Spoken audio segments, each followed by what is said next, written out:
This is a message from the largest childhood hunger campaign in the U.S. Millions of kids nationwide live with hunger. That's a problem we know how to fix. Come on, girl, let's get it. It's a miracle.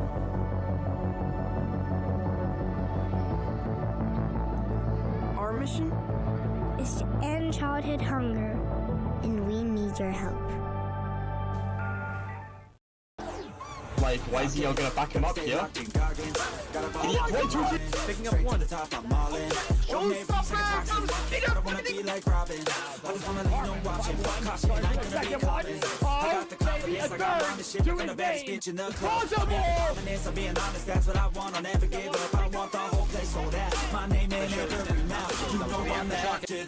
Till the world say my motherfucking name.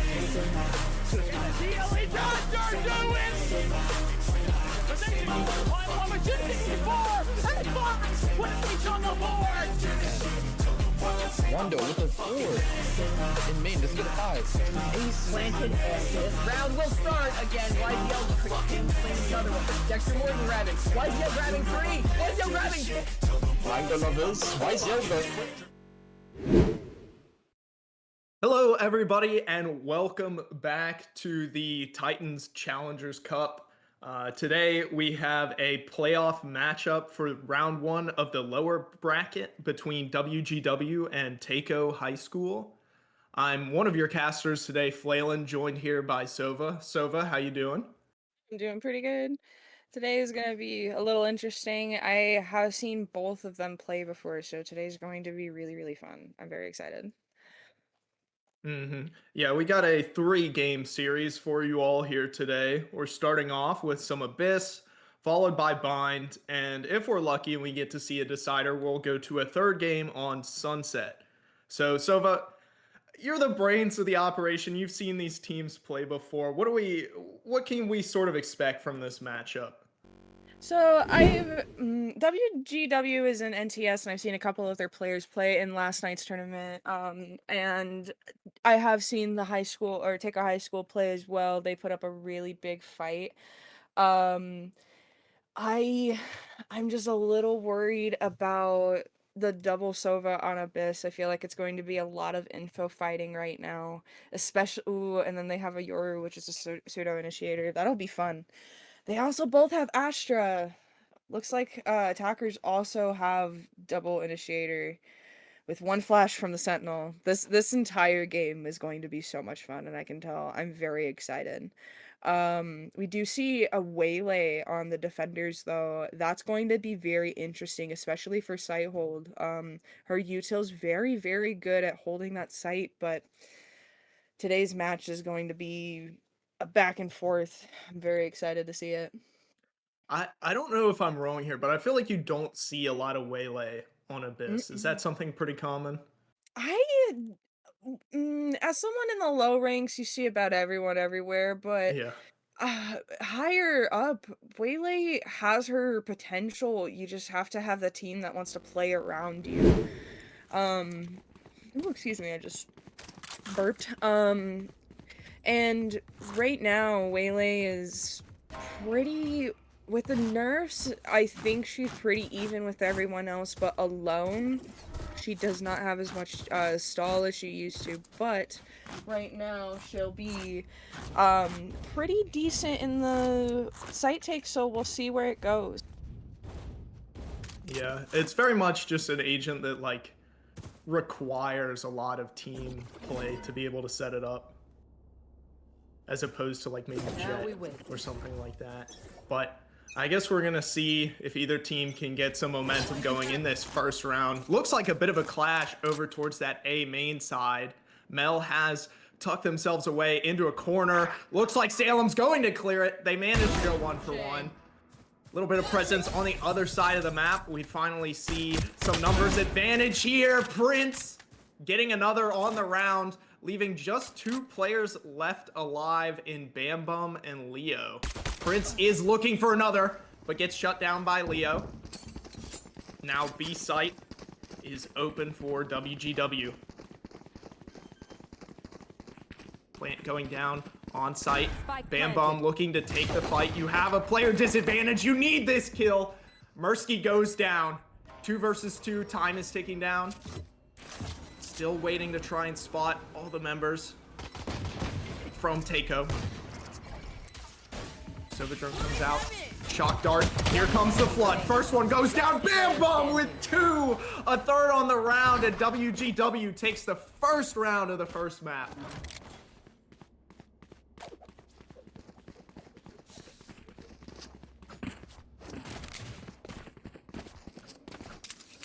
Pretty excellent.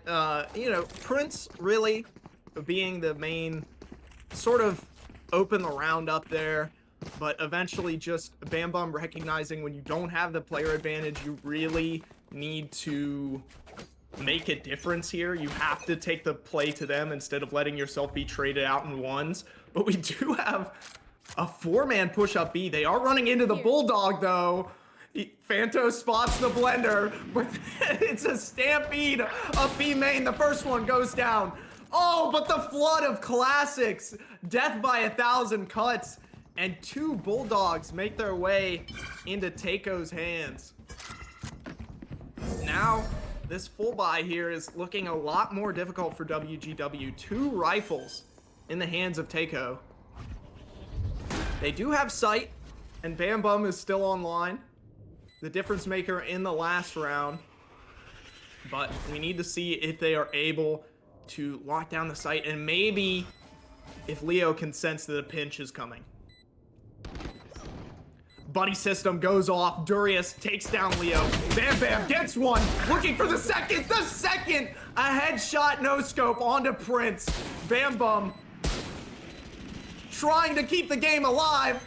Mel sends a couple shots off. Bam Bum with 4. Starting off the game hot with 7-0. Beautiful. My apologies for the dip on that last round, but had a small personal conversation happening in the background. But looks like we got a 7-0 Jet 2 rounds in, but now they're on their eco, so I think this is where it may start up another snowball. They may only win 1 round, you never know. Actively, we see another A hit happening, but we see Astra placing stars on B. It's like they're trying to fake it out, but with all that info and util, it just won't stay. Yeah, we're gonna need to see another great hold from Prince here, and in order to buy some time for the rotates. They do have this long angle and a gun advantage, but 1 versus 5 is very tough. Here comes the util dump. The C's! Oh, Prince through the smoke. Bam Bum is on a tear. 8-0. No assists, looking for all the kills. Takes the gun back. Picks up the Vandal. Still trying to bait something out. Phanto sticking the plant. Salem and Leo, or sorry, Salem and RTM up top, looking to try and pinch with their teammates here. This off angle, keeping some of the players from WgW off guard. There comes the Waylay, a triple kill across the board. 4 fall, only 1 remains. Leo in a 1 versus 3 picks up a Vandal, but time is ticking down. The first shot doesn't get the second. And we finally see Teiko pick up a round. Valiant effort from Salem on that one. Or good job from Salem on that one, my apologies.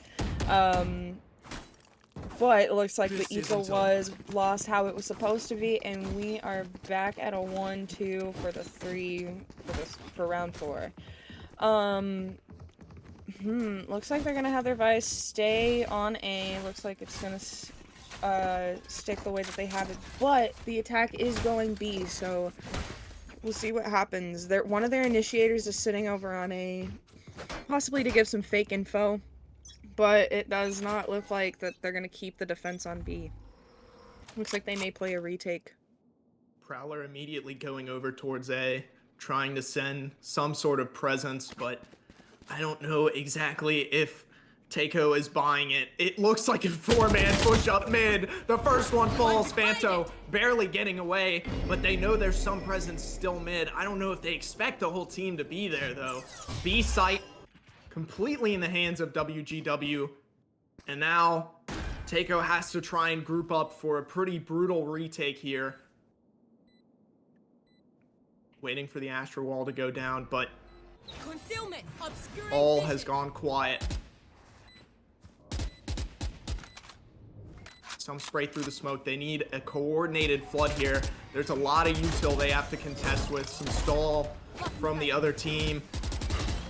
Mirsky, the first one to make their way onto site. That waylay initiating. Initial shots traded out. 1 for 1. Still, neither team willing to give it up. Mirsky making their way through. Gets the first kill. All of that util going into action, but there's not going to be enough time. Fortunate. They tried to flood into that site and he almost died to the enemy Sova there versus CIC. They almost had that flood, they just didn't have the timing. The Spike only has 33 seconds to try to start defusing and just couldn't get in there in that time, but looks like again they got their Vice setting up on A, Astra placing some stars on B, with most of the aggressive agents on Teiko's over on B, as always. But it does look like the defense is going for a spread out formation now, so let's see what they do with it. Another Prowler over towards A. I still don't think Prince is really biting on anything.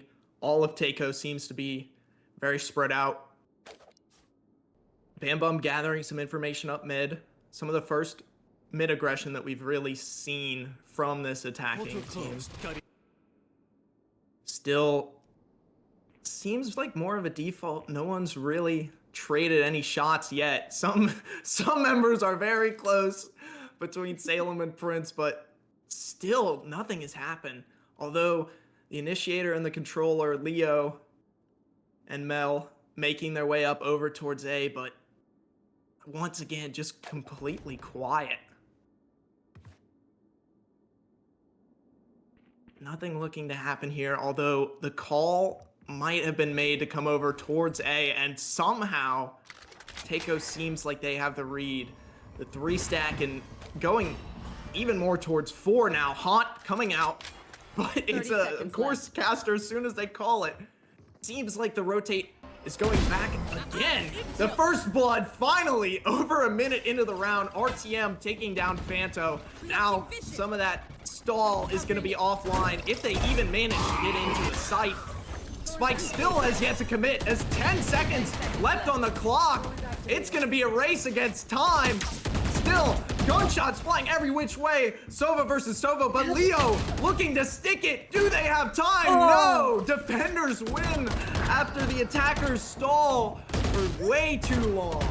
Milliseconds of difference was all that had. Valiant effort on the plant, but just milliseconds is all it takes for this game. Tempo is everything. Looks like they got their usual setup. They got the WgW splitting up. Looks like we will see another Prowler, hopefully, over on A to get some info. They're gonna be giving Teiko info with that, though. Prowler immediately sent out. Still getting nothing. Some very good reads from both teams so far. Bam Bum just barely missing Mirsky as they slip away. Very similar spread throughout the map that we've seen in the previous round, but it remains to see if the attackers manage to dedicate themselves to a site in time. Still not a lot of contact except for Bam Bum up mid. Smokes coming through, making their way into vent, looking to try and go for an execute onto A. But the timing needs to be just right. Smoke coming through. Haunt as well, clearing the way for Bam Bum into the site. Dances up the rope, finds a headshot onto RTM. Now A site is secure.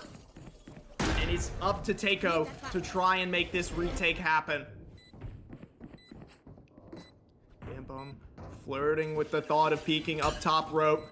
The Sova Dart lands for some support. Still right on the edge of that Astro Wall, and Prince's head lines up for Bam Bum to tap them down. Fanto is on a huge flank here if the timing can pay off, but no! Durius looks around and Salem takes another. Now, left in the 3 versus 3, but time has ticked down, and it looks like Teiko are gonna make the decision to save and bring us to 2-4, favoring WgW. Beautiful round and beautiful hold from WgW. Beautiful stall with that util from all agents. Let's see if they change anything up this round. Oh, but they're going into a timeout on Teiko's side. Okay. I will say Teiko's, I always butcher that name. Teiko's high school, or high school? Middle school? Junior high, something like Junior that. high. Something Some to that sort of school. effect. My apologies. They seem to not have the best holding team, but neither of these teams really do. These are both very attack-sided teams on either side. With the util and how they get used is all up to the players. And right now, I believe a retake, they need to keep playing for retake. They are doing that correctly. They just need to execute a lot quicker, and I think they should use their eyes to look for info instead of util, because when they get around to that retake, they are half on util and makes it a little hard to push in and swing angles and prepare for them. So it looks like with how they got it standing, they may put Vise on B, which may seem to go a little bit better since A is such a tight chokehold for the attack to try to get through. And I also think that the reason that Fade has been prowling here on A is to keep them from pushing up, and I think this Waylay's about to fall right into that trap finally. Let's see if Fade seems to do it. Let's see what they do. A little bit more of some early aggression. Maybe a pinch towards mid, but Salem immediately tears the game plan apart. Bam Bum offline, less than 10 seconds into the round. Some jump peeks over towards B, but still no commit after the one to break their sight lines, try and break up some crossfires. Bam Bum taken down pretty immediately. Mursky has done a good job at taking that A main space, really getting a lot of info and allowing RTM to rotate back over towards mid, try and help fight off a B or potential mid push. Shots exchanged towards mid. This is a bit of a split buy here for Teiko. So they are punching up a bit, and the first one falls. Now even on the number advantage, Mursky maybe getting a little too aggressive there, holding that A push. Shots being exchanged deep in attacker spawn. Durius comes out on top, but they still have even numbers across the board. Now we need to see the quick execute that we've been looking for. A great double swing. 2 members remaining for the side of WgW.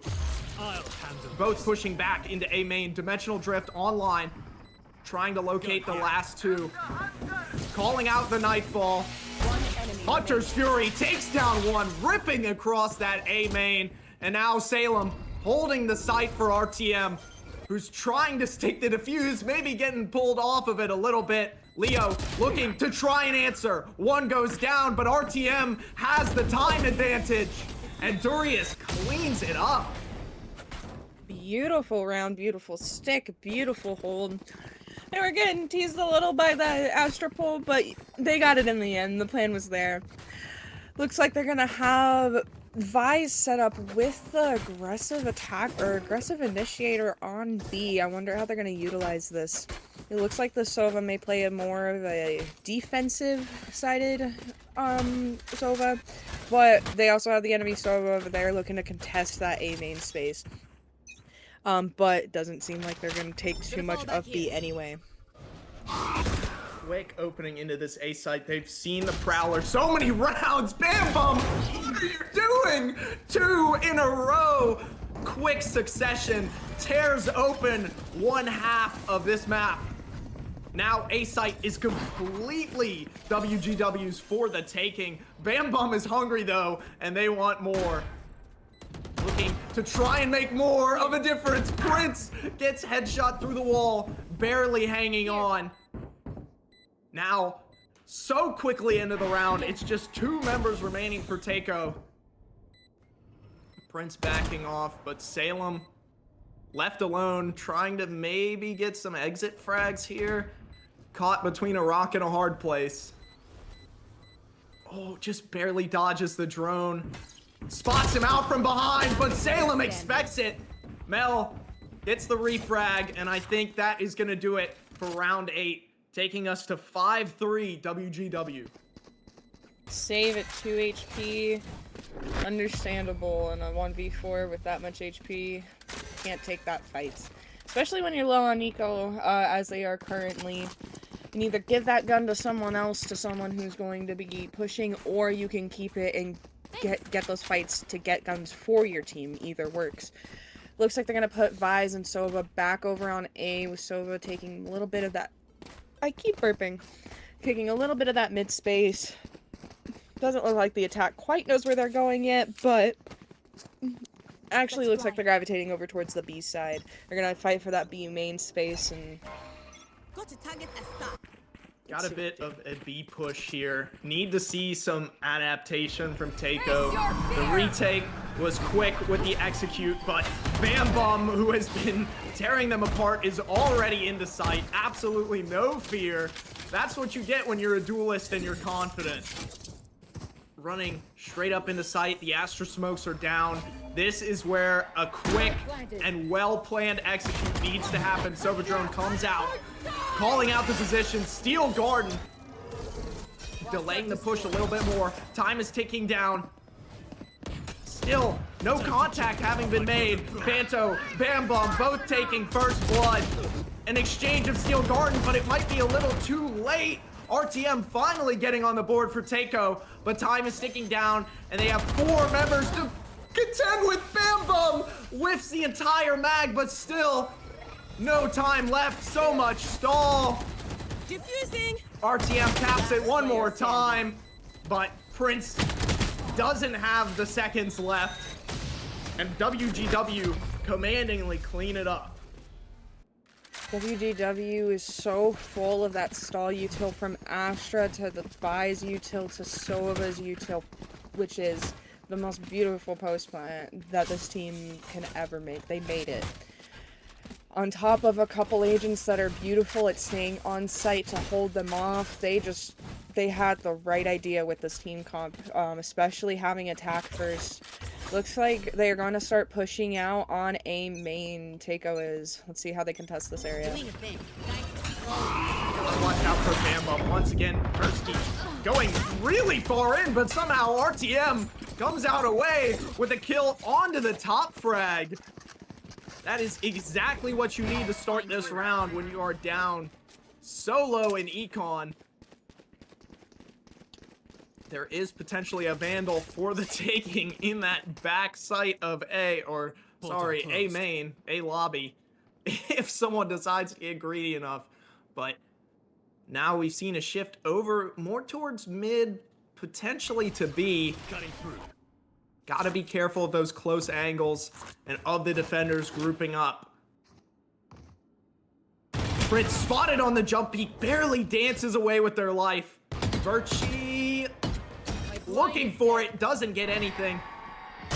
Here comes the execute, spots out Prince. Mel looking to get a little greedy here, knows the second is looking, gets 2. Mel bringing it to a 4 versus 3. Get a 4 versus 2, Mel is on a tear, potentially going for the ace here, looking to get a little more ult orbs, and they have the 2 players that they need right in front of them. The first doesn't get the second. Mursky shuts it down, picks up the Sheriff, is on a tear of their own now. Gets the Vandal and has a 1v2 to contest with. Now, time is not exactly in their favor. We've seen this post plant go so well for WgW before. If Mursky doesn't make a play very quickly, this could end quite badly for them. Stalling out some util. The Astra pull Taps it again. Astra stun goes through. Shock dart. Oh, what a shot onto Leo. Spamming through the wall. But time is ticking down, and the shock dart ends the round off of a great effort from Mursky. Another round for WgW. This round looks like they're throwing that Vise back over on B, but it looks like Sova's gonna stick mid where he has been. Yoru joining Vise over on that B site may be very beneficial to him. They have the two other defensive agents, Waylay and Astra. They have pretty good util to hold them back, so they're throwing them over on A to separate them from Vise. But their efforts are gonna go unnoticed because they are all on B for this insane B push. Some very fast aggression coming out here. Prowler barely misses Prince, but the Haunt and Sova Dart gives them away. The shot from Mel. Phanto pushing through the Astral. Getting a little greedy and getting away with it. Now, immediately into a 3 versus 5 retake for Teiko here. It's looking like this round might be all but wrapped up unless we see some great plays from Mursky like we saw last round. Or really any of these players is liable to pop off. Durius does have a good flank here, but Virchi is expecting it. 2 versus 5, dashing into the site, but once again, the util's just too much. Bam Bum and Phanto clean it up, taking us to the last round of the first half. Beautiful site hold from WgW. Looks like finishing it out, they're gonna go complete opposite and go A, but the Teiko just doesn't think that they're gonna go A. They're stacking on B side this time, and they're not gonna like what they find when the round starts. Looks like they're gonna have Fade do that usual Prowler on A main to stop anyone pushing out just that little bit. Let's see how they execute this. RTM is in for a world of hurt here. Still setting up the Astra scores.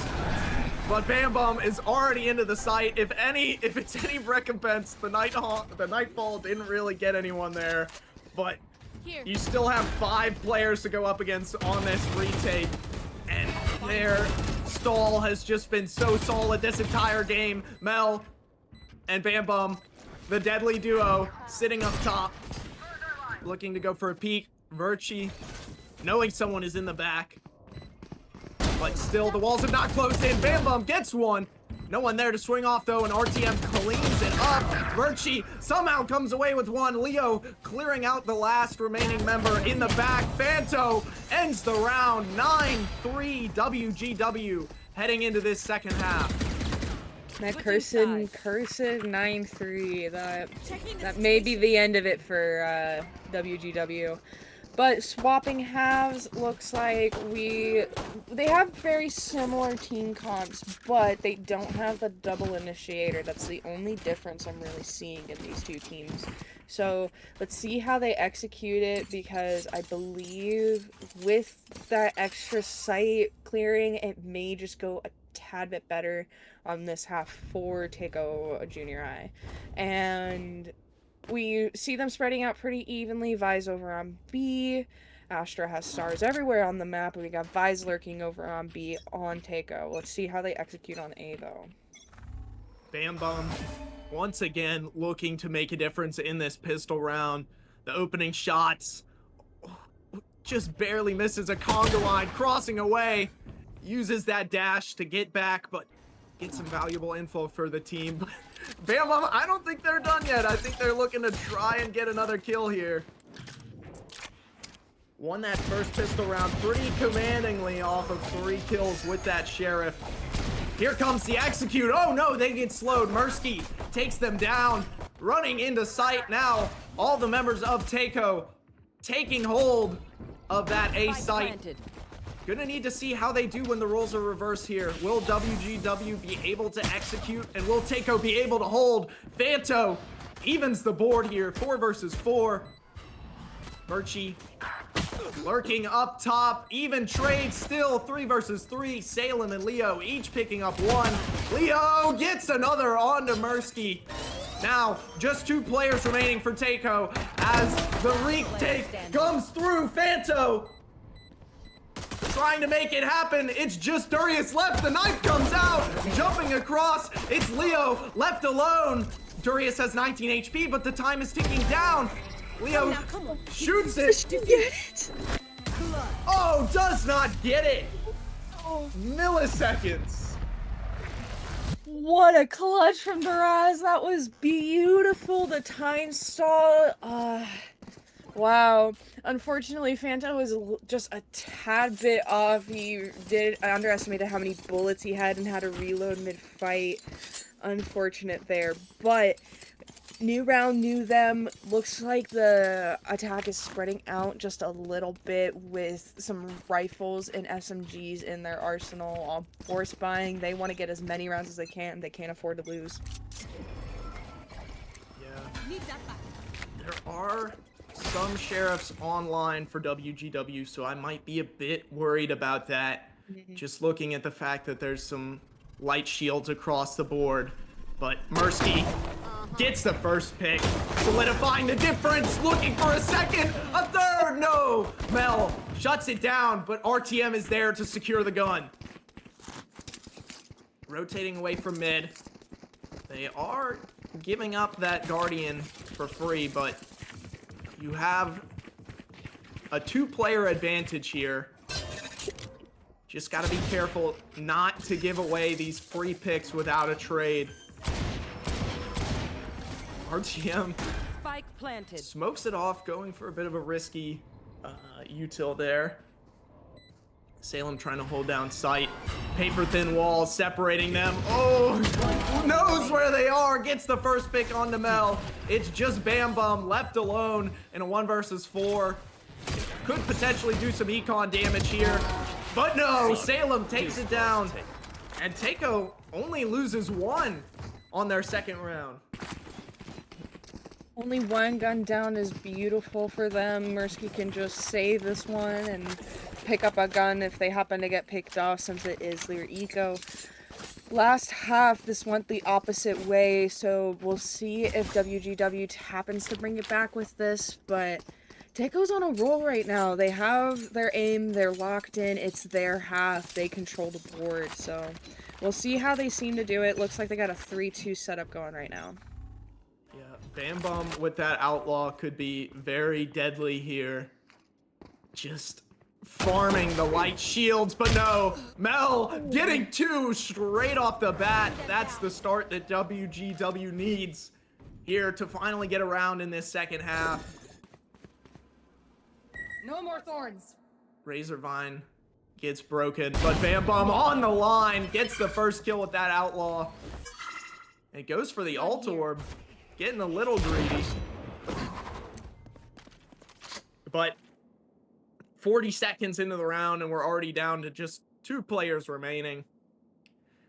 RTM and Darius might be able to do some eco damage here, but still, it's going to be quite tough to win the round. And, you know, maybe that's not what you're hoping for when you go up against a full buy, but especially being down by this much, every round matters. Swinging into Bam Bum, barely getting away with their life. Call's been made. Stack fully rotating over towards A. Darius 30 seconds left. trying to force a way into sight, but the util dump comes through. Mel gets another 3 on the round, looking for the 4th, doesn't get it, but Bam Bum cleans it up. 10-5. Unfortunate, but good round from my brain wants to work. WgW. Thank you. Good round from WgW. It's a mouthful. Oh, I'm gonna, when they get over to NTS, this is going to kill me every single time I say their name. But with that bye round, hopefully they'll get on a snowball. Hopefully they'll close out this game 5-13, but Teiko really doesn't want that to happen, so let's see how they try to take it back. Yeah, Teiko making more of an adjustment here. first full buy versus full buy round. This will be pretty indicative of what's going to happen. Fanto claiming first blood over on B, but the stack is towards A. A good push and a good hold could bring this round back in place, although they do have 2 members of WgW to contest with. Standing ahead. Bam Bum maybe looking to make something happen here, but the Astra spoke convincing enough and getting that Sova dart to come out. Wasting a little bit of util, deciding to move over towards that B site. Now, they are running into the Vice setup. This could potentially be a deadly rotate here. Sova dart going through Waylay, ripping into sight. The Astra slam gets the first blood for Fanto, or onto Fanto. Mursky gonna get spiked down in sight. Ooh, thought about ripping the ult there. Leo answers back now. Number advantage on the side of WgW. Mursky and the rest of Teiko need to make a great hold. Bam Bum slips away, but Mursky answers back. The ult ripping into sight. Tags Leo, who's stuck floating in the air. It's just Virtue in a 1 versus 2. Has some idea of the location of both players, but time is not on their side. Drops down and Mursky finishes it off. Teiko managing to stop the momentum. What a beautiful round from Teiko. That they gave, okay, so Duras gave the bomb to Mursky to get them their ult for that site hold. That was a beautiful split-second decision that probably saved them the round. That was absolutely stunning. Looks like they're kind of spread out again, and it looks like that they liked the way that that round worked while spread out, but yeah, they're starting to group up a little. We'll see what they do. We'll see what they do. Spike has not been committed yet. We could see a push over towards that B area that worked so well. Just being able to break that hold. And their site hold has definitely not been bad so far. They did have to use some ults on that last round, but you still have the Nightfall in order, or sorry, that's actually for WgW. You have to watch out for the Nightfall. You've got a Dimensional Drift and the Astra Wall ready to go to try and help you get some info and maybe hold a site a little easier. But once again, sort of what we saw from WgW, where we're seeing a lot of mid space being taken, but no one has committed either way towards a site. Mel stuck out in the open, gets gunned down by Durius. Leo answers back though, gets revenge, 4 versus 4. It's even across the board, but Fanto has a stinger to contend with. Oh no, Mursky almost goes down to the stinger. They know that the site push is on B. There's that Astra Wall, cutting off some of the sight lines there for maybe some stall, but Bam Bum, this is a game-winning flank right here. If their teammates can buy time, Bam Bum takes down the first. Virtue looking to make a difference. Bam Bum a second, ripping through. Teiko finds the third. 6 off of the back of Bam Bum. Wasn't that beautiful? WgW brought it back. They're gonna... I feel like with the double initiator and them being able, with Teiko being able to take sight so well with their team, retakes are bound to happen with WgW, and I feel like it's just going to be back and forth now. Hopefully Teiko can take it and get a couple more rounds than WgW, but it's gonna be a rough one. It's a lot of strategy, a lot of back and forth, a lot of playing with their brains and breaking their ankles, if you will. It looks like they're going for a full-on A execute right now, though. They know that they can take sight and they're confident in it, so let's see what they do afterwards. Bam Bum, the one-man army, looking to make something happen. Dash and uptrap, but Mursky looking to use a dash of their own, maybe to gather some util. Gets into heaven, actually.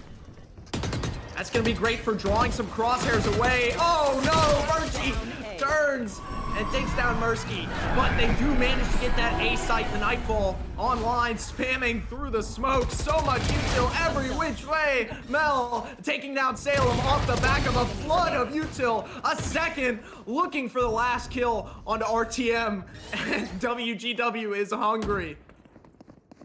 RTM left alone, 1 versus 3. Not a lot of time to do, a lot remaining. Phanto brings us to match point. Thorns are alive. 6-12 in favoring WGW. We see a match point. Looks like Teiko is gonna have to force out with some half shields and regens, and honestly, regen shields aren't the worst option, but looks like that Teiko, I'm pretty sure Teiko? No. Yes. No. Yes. Yeah, Teiko timeout here. Okay. Sorry. Maybe a little, too late. Yep. Unfortunately, I do think so too, but you never know. Now you're in the land of forcing every round. You have to buy out every time you win, or you're not going to have those funds next round if you do not. I wonder how they're gonna end up playing this, because as much as a rush works and they do get on site beautifully, the enemy team also excelled at attack and retake, so trying to fend them all off is something that they couldn't do on defense, and they won't be able to do once they have the bomb down on site. So if they stall out that plant, maybe it'll go a little bit better. You know, if they go over into defender side and, you know, push out into link and maybe even mid top and vent, try to take some space to make them have to re-clear all those angles, it'll stall out enough time to at least get it done and get them the last win those like split second wins. Yeah. 5-man push onto A. So much information over towards B that the call has already been made to bring the stack over. We do see Bam Bum with the op. Dimensional Drift comes through, spots out Virchie. Mursky ready to, oh, the bit of a miscommunication there. Dimensional Drift maybe not calling out as well as they could have. Hunter's Fury ripping through sight, trying to do some damage there, manages to tag too, but Salem, oh no, a flood of kills for WGW. And Prince barely getting away, both members so low. Bam Bum takes it down, just one remaining. Prince, ooh, does get one, but with a sliver of health, Phanto ends the first map, 13-6, WGW take it. Beautiful game from both halves. Valiant effort. They had very similar team comps. It was a matter of who played it better, and I think Double Initiators just beat them out on that. Unfortunately, with defending first, and all that support, it just makes it so much harder to take that and keep that site. Yeah, very aggressive first game that we've seen, especially from WGW. But, you know, I mean, I hate to, you know, say, but just the mechanical skill that we've seen from Bam Bum and Mel, you know, it's not only a brain game, it's just the shots have definitely been landing, and 24-12 and 20-12, definitely the numbers speak for themselves there. So great first game. Need to see how Teiko can adapt to this going into bind, but that is going to do it for us currently. We're going to be back after a quick intermission, so make sure you stick around for the next game if you've enjoyed the Valorant you've seen so far. Welcome to Cryptic Coaching. This is our professional coaching program, where ranking up is 100% guaranteed, with in-depth coaching breaking down agents, fundamentals, and more. One-on-one personalized coaching with just you and a coach.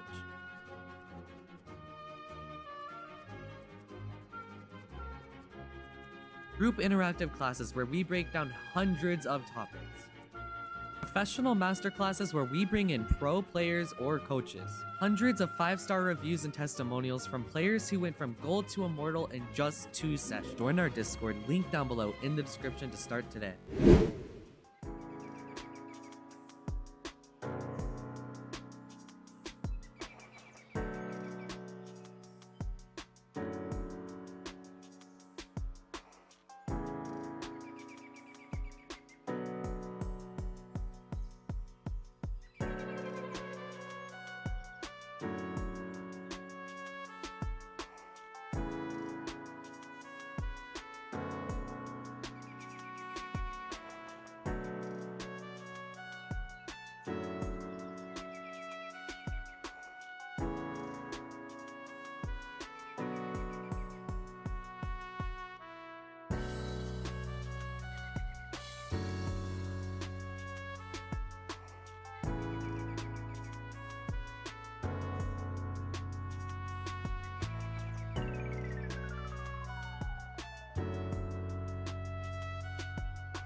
first game. We are here on the follow-up on Bind, where we have a lower bracket round 1 match between WgW and Teiko Junior High.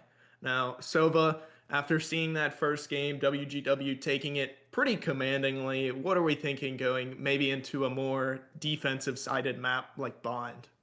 I think that Teiko's probably gonna pull out. I keep burping. I did it. I didn't do it the entire break. I think that they're probably gonna pull out some more defensive sided agents, less of attack sided agents. Like excuse me. On the defender side, we do see that Deadlock possibly coming out. We see some heals, we see Brimstone, which is a really good pseudo initiator, and you can play him pretty defensively as well. His smokes are the longest in the game.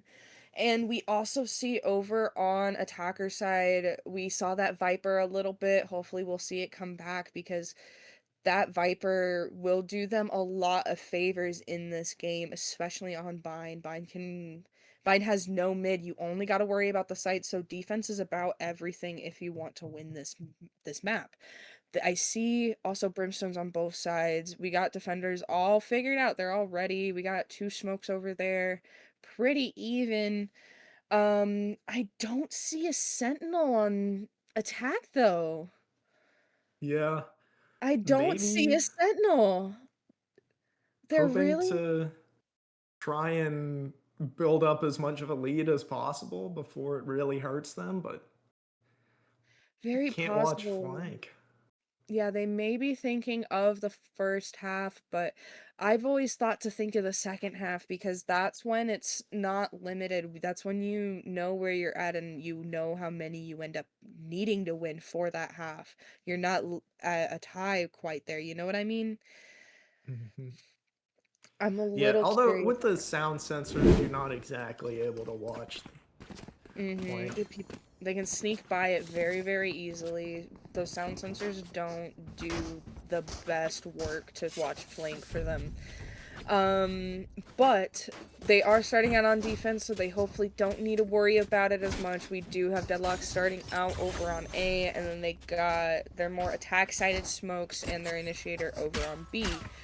We do see that they're wanting to try to go for that long side on B just to start out. Viper is playing their Sentinel as a pseudo Sentinel and lurking over on A.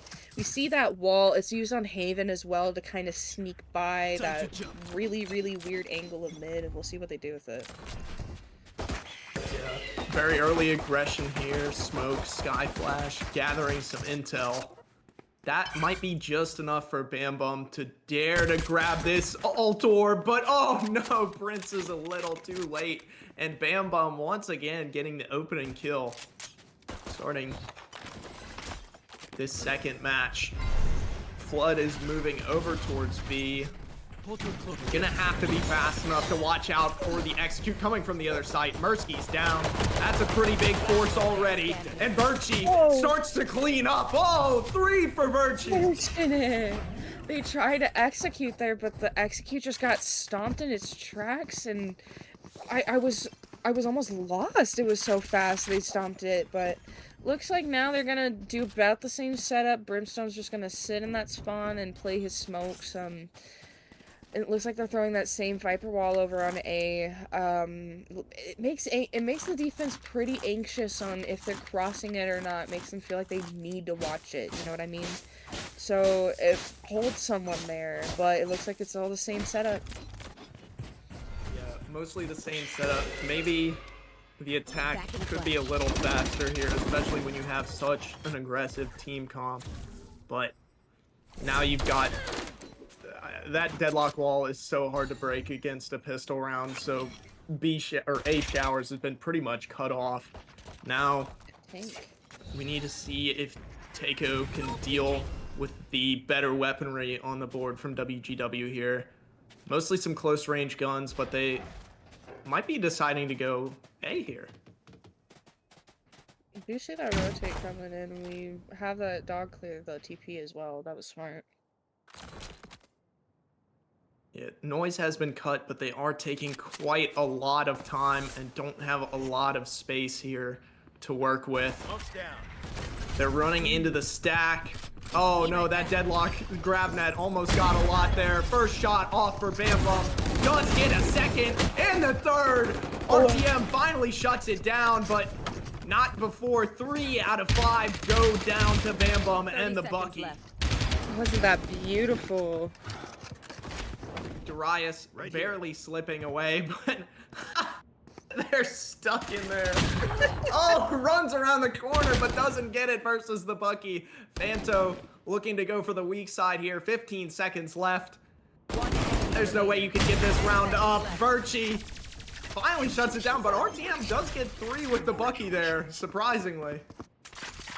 Teiko tried to recover the 3K by trying to hope that the defense got antsy and would push that lamps area, because lamps is a very big part of A site control. It opens up once you get in there and you take full control and get out of it, you have that entire back site to your disposal that they have to clear, and it's a lot of different angles to clear. So they were hoping that they'd get antsy and try to take that space and they would get it. Lucky picks, but they just played their time really, really well. Another fast B execute here. Curious to see if they'll actually commit to this push this time. Their comp is so aggressive, but they haven't been able to make it work so far. RTM gets one, but not before Mel has the answer. 4 versus 4. Site entry has happened here. They have to clear the back.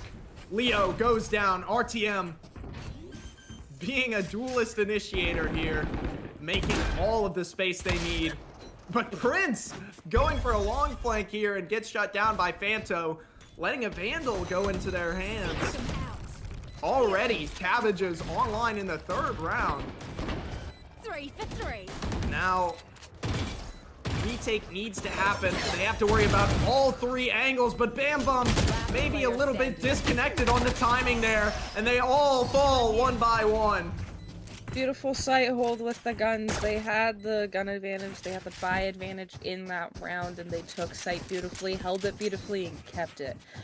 Now I wonder how they're going to play this out, because Eco is now normal. They don't have to worry about they can't expect anything anymore. They have to decide based on their own information, and right now it looks like they're doing about the same thing that they did last round. They're very confident in it. We'll see what Teiko does with it, but I think they need to change something. Another quick B execute. I like that WgW is fighting for this space, but it doesn't help them there, as Mursky and Prince both come away with 1 pick. And now, once again, the rotate over towards A is being made, but this time the defenders are spread a bit more thin. Looks like that Cole's gonna try to take that TP. I don't know if they're gonna act on that immediately. Viper wall has gone up. Plant being stuck, but Mel is in such a great spot here if they can get a timing. When the team isn't looking, Darius shuts down Mel, and RTM adds insult to injury, taking them down twice in the same round. Bam Bum and Leo, only 2 left. Leo manages to squeak away with 1. Oh, but Bam Bum gets a little bit greedy and is punished for it. Now we see it. Leo decides to save, and we're going to 2-2 on the 2nd map. Looks like Teiko's starting to take that ball and rolling with it. That win after the Eco when WgW was bonusing, it really started a snowball effect, and it looks like they're taking advantage of it well. Leo is trying so hard to save, and does he do it? He does it! Whoa! Viper. We didn't have to be your enemy. Yeah, what a shot there from Leo, punishing a team that might have gotten a little greedy. That tells me that he could have done that. That tells me he could have made that clutch work. He had the aim.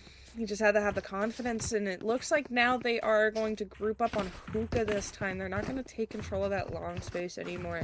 It was good space to have. It wasn't necessary to keep. It was enough for pressure. And I think right now they're going to give that up just a little bit. Maybe even just hold them there and expect them to push up and peak. They may play slow. it looks like they kind of split on where to go, though. They're kind of it looks a little confused, but all of the other team is sitting in spawn. Yeah, we've got a tech pause, I believe, here. Oh, So I'm blind. a little bit My of time, fault. but especially Alright. seems like the area so far to watch has been that B long angle. I did not. I was wondering why the buy phase was taking a while. This is not the first time I've done this. Probably will not be the last. Yeah, the B long angle has been very active. Both teams, you know, very aggressive comp out of Teiko so far, but WgW understanding that sometimes the best defense is a good offense takes that B space, not giving it up easily. Although it seems that Teiko has started to figure it out, now having a 2-round win streak. And I mean, it looks like WgW's starting to struggle a little bit financially here. I think it's a matter of buy rounds, especially when you have two very, very good teams in the like going against each other. They have very similar team comps, though. Teiko, yeah, does not have the Sentinel on their hands, but they do have similar team comps in terms of what their characters are. I just wonder how the next half is going to go for Teiko. I'm very anxious about that half. Yeah, their rounds, especially when, you know, they have such an attack-sided comp. Every round on this attacking side is do or die for them. They need to try and get as much as they can here before they head over to the defensive side. Yeah. But I think we're probably going to head to intermission just for a little bit here while we try and get some technical issues figured out. But you've seen the first 2 rounds. We're going back and forth. This game is going to be a good one. So please. Beautiful cinematic. Oh, average blue-eyed person. We love the blonde European. But we'll be right back after a quick little break, so please make sure you stick around. You don't want to miss out on some awesome Valorant.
Welcome back. Sorry about that quick pause here. We're getting you right back into the action. 5 seconds on the clock before we head into this 5th round here.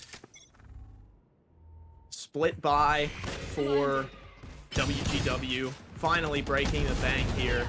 Gonna have to try and make something happen with a little less support gun-wise. RTM really has been the key piece for Teiko so far. Taking their time here. Yeah, tapping that ult orb, still trying to bait something out, maybe not wanting to walk into a trap here. RTM does get dinked up. Good shot there.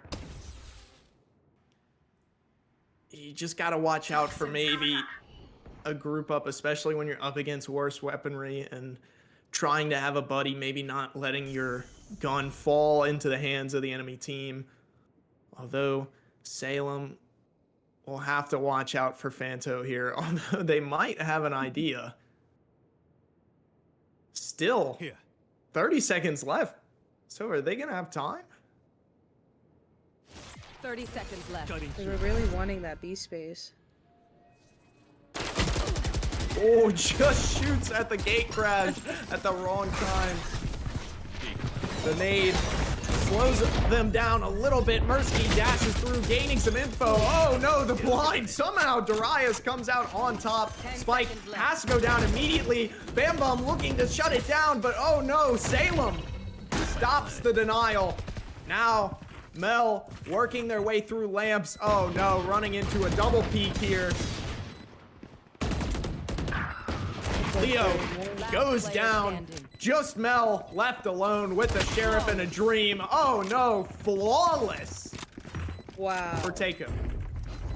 They all were very, very low in the end. That could have really gone bad if she happened to kill one person and get all of them down with a gun that they picked up. But they ended up flawlessing that round. That was beautiful. We got 2-3-3 on Teiko, and it looks like we got a full buy from both teams here. Got rifles, vandals, and phantoms on all players right now.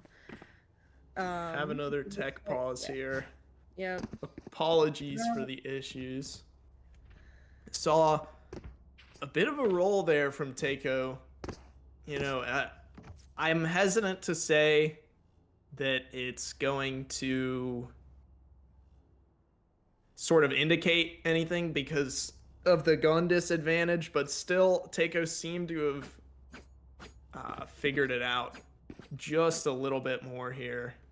Yeah, they got out of the bonus and they had that ball rolling. Once WgW got on their bonus, they just got that ball starting to roll, and I think they're keeping it. Right now they do have that wall set up on A again. As I was saying, it's used on Haven on A site, on that site, on that map's A site as well, to get into sewer. And it's used to keep them, like, to not peek that long angle so that they can get into sewer and lurk just a little bit. It's a good time passer, and I think that's what they're trying to use it here for. Actively, looks like we are still having a little bit of trouble, but it looks like everyone may be ready. I'm unsure.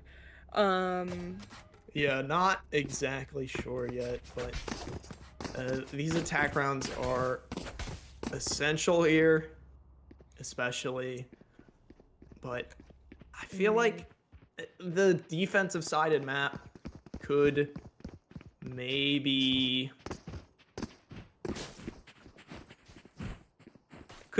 offset the attack-sided team. Looks like we're back, and we'll see what they happen to do. It looks like they're going showers. Yeah, initial conflict up over towards showers. Bam Bum immediately taken down. RTM 9-3 now on the initiator. Oh, but Fanto ducks through the bird. RTM quick to shut them down, but not before taking a couple shots themselves. Now, 4 versus 3, pushing over towards that A site, although it is interesting to see that Prince is still kind of on that B line. Maybe watching for a flank here. Dimensional drift. Looking to take action. Salem ripping their way into sight, clearing the corners. The human drone spots out Leo and Lamps, looking for maybe just one more. Oh no, barely gets away. Now, but nothing has really happened off the back of that ult. I mean, maybe buying time for Prince to move up, but Sova, I feel like that's pretty much a waste right there. Yeah, looks like Prince was trying to scout out if they were leaving B so that they could rotate. Looks like it was their plan all along, but WgW faked him out. They acted like they were leaving, but they came back. Yeah, you get pretty much no info off of that ult, and now you're running into the stack that has pretty much full util. And here comes the slaughter. Mel gets two, but RTM once again looking to do the impossible. On for a 4K. Leo shuts it down, but doesn't peek. Oh, Orbo Cannon barely misses, letting Leo slip into sight. But RTM is on for the ace. Leo shuts it down. 3-3. Leo takes this back. They are now even. That was a beautiful retake. That ult pushed him off, gave him a little bit of damage to work with, and made him panic just enough to get that last pick off. That was beautiful from Leo. Beautiful clutch. I wonder how they're going to play that out now that they realize a rotate will not work and they will get their rotate faked out by WgW. Looks like they're going to go back to that B strat. Maybe, maybe not. Looks like they're going to go for another A push, but they're all 5 there this time. I wonder if they're going to give up for that Viper lurking. We'll see where this Yoru and Viper go. Never mind. Looks like they're going over to B to contest it and get some information. Yoru looking to make some noise over towards B there, but that nade does tag up a couple players from Teiko. Still, no decisions being made yet. Some more information gathering, but I really wonder about the ability to follow up off of util, wasting an 8-point ult last round, and really just kind of putting the nail in the coffin, not being able to execute. But maybe we might see an A hit here. It looks like the spike has been committed, and the stack is moving over. Everyone's holding their ground really well. They aren't moving too much with info. They're holding their sights, but Brim is expecting this, so let's see how I've got your track. Cabbage is ready to go. In comes the Molly to hold showers, but Bam Bum is just all sorts of blind. The Skybird, Bam Bum somehow gets 2 before being shut down by RTM. That's their main gunner online already in the round. 4 versus 3, Gravnet being pulled off, sprayed through the smoke, but the rotate being called over towards B. Prince, a vital gunfight that you need there, buys time for the rest of the team to get over. Although RTM, if they can time this flank well, and the Viper's Pit can hold out long enough, RTM has a game-winning flank currently. Time ticking down RTM. It's going to be a game of timing here, but I think RTM has it. They spot 3, get 2 of them, but Prince actually stealing the second, and Mursky, every member getting a kill there. And now, Teiko back in the driver's seat again. That was smart from RTM. He just stayed on A. He didn't rotate in with his team in hopes to get a reactive flank. He got a really good timing with that. And also being the perfect agent out of the 3 to do it. Viper needed to get on site to hold. Waylay also has some pretty good hold herself, so Sky was the last one left standing, and she took it upon herself, and she did amazing. Let's see if they do it again, maybe. More B aggression, which we really haven't seen a lot of since the first couple rounds. This could be a sign towards WgW that the stack is headed to B. It seems like since RTM has been the driving force, wherever they go, the stack follows. You know, except for the last round where the exact opposite of that happened. But still no contact being made yet. The aggressive composition makes their way through. Salem spots out that sonic sensor. Oh no, the Gravnet does not land at all. Gate crashes out. Mel on the opposite end, looking to make themselves known. Gets Mersky down. It gets away. But Salem has the cross, so Mel might have to be a little careful here. Oh, some great Valorant timing there as they both pass like ships in the night. But all's gone quiet, and you know, now A site looks like it might be the option here. 30 seconds These left. two teams have a very bad habit of timing very well. Ooh, Bam Bum. That's the opening pick this team needs. And the ult, oh, it's gonna tag a lot of them. Leo working their way around, gets one where Bam Bum couldn't. That's RTM offline. Now, 2 players left alone versus 4. Salem and Leo. Salem and Darius. Looking to make something happen. Salem, you need to land these shots. Left in 1 versus 3. Dancing doesn't get it. Answering back, it's WgW. He ran into that box. He didn't expect it to be that far out. That was, as I mentioned, just slightly, they get timings on each other a lot. It's almost funny to watch. I wonder These parasites aren't gonna take. I wonder if they're starting to notice themselves, because it's happened in front of their faces, like where they know. So I wonder if they're gonna start to try to play off of those timings a little bit quicker to get a couple extra picks. Both teams. Looks like they're throwing their deadlock over on B again though, and they're having Brimstone and Waylay sit over on A, which is not a bad idea. Their Waylay doesn't have ult up, so she may end up pushing. Looks like that they're gonna be over on B though, running right into that deadlock. Blocking movement. Blinded. More B-site aggression, the spam through the smoke. Maybe being a little bit greedy for that ult orb there. Once again, Prince holding the flank. Still very passive here for quite the aggressive team comp. A lot of mind games being played where maybe they had the confidence to just push straight up before. Mel spots out Salem, but Salem is the one who's coming away with it. Mel barely down to 1 HP. Playing pretty aggressive. Salem, Mersky dancing away. RTM with the follow-up. Salem also answers as well. Wow. Mel doesn't get away. Salem again. Bullets flying every which way. Somehow equalizes to a 2 versus 2. Spike going down on B. RTM and Mersky versus Leo and Bam Bum. Leo with a great pick, and now we're left in a 1 versus 1. Mersky does have the health advantage here, but that clove smoke is going to be some great help to Bam Bum, who gets off of the defuse. Mersky gets a little greedy and goes for another jump peek. Got a little... The voice line fit perfect with that. Waylay thought that she could jump peek another time, but he was off the bomb and got him, now being 5 for WgW and 4 for Teiko Junior High. I wonder how they're going to respond after that last round. It was very close and they almost had it. I wonder if they're going to do the same strategy again. Passing the bomb around, we have same setup, Brim and Waylay over on A, with Deadlock over on B. It looks like they're putting a sensor on Hookah. It's not going to completely cover that opening, but it may be enough to get a little bit of information. They're going to fight for that long space, though. They're not going to hit anyone. Waylay immediately going into sight. A lot of aggression like what we saw in the first game. Mersky holding that lamp area. But in response, the defense, not willing to get shut out, have taken showers. Salem, though, shuts down Bam Bum and the orbital cannon. 3 for Leo!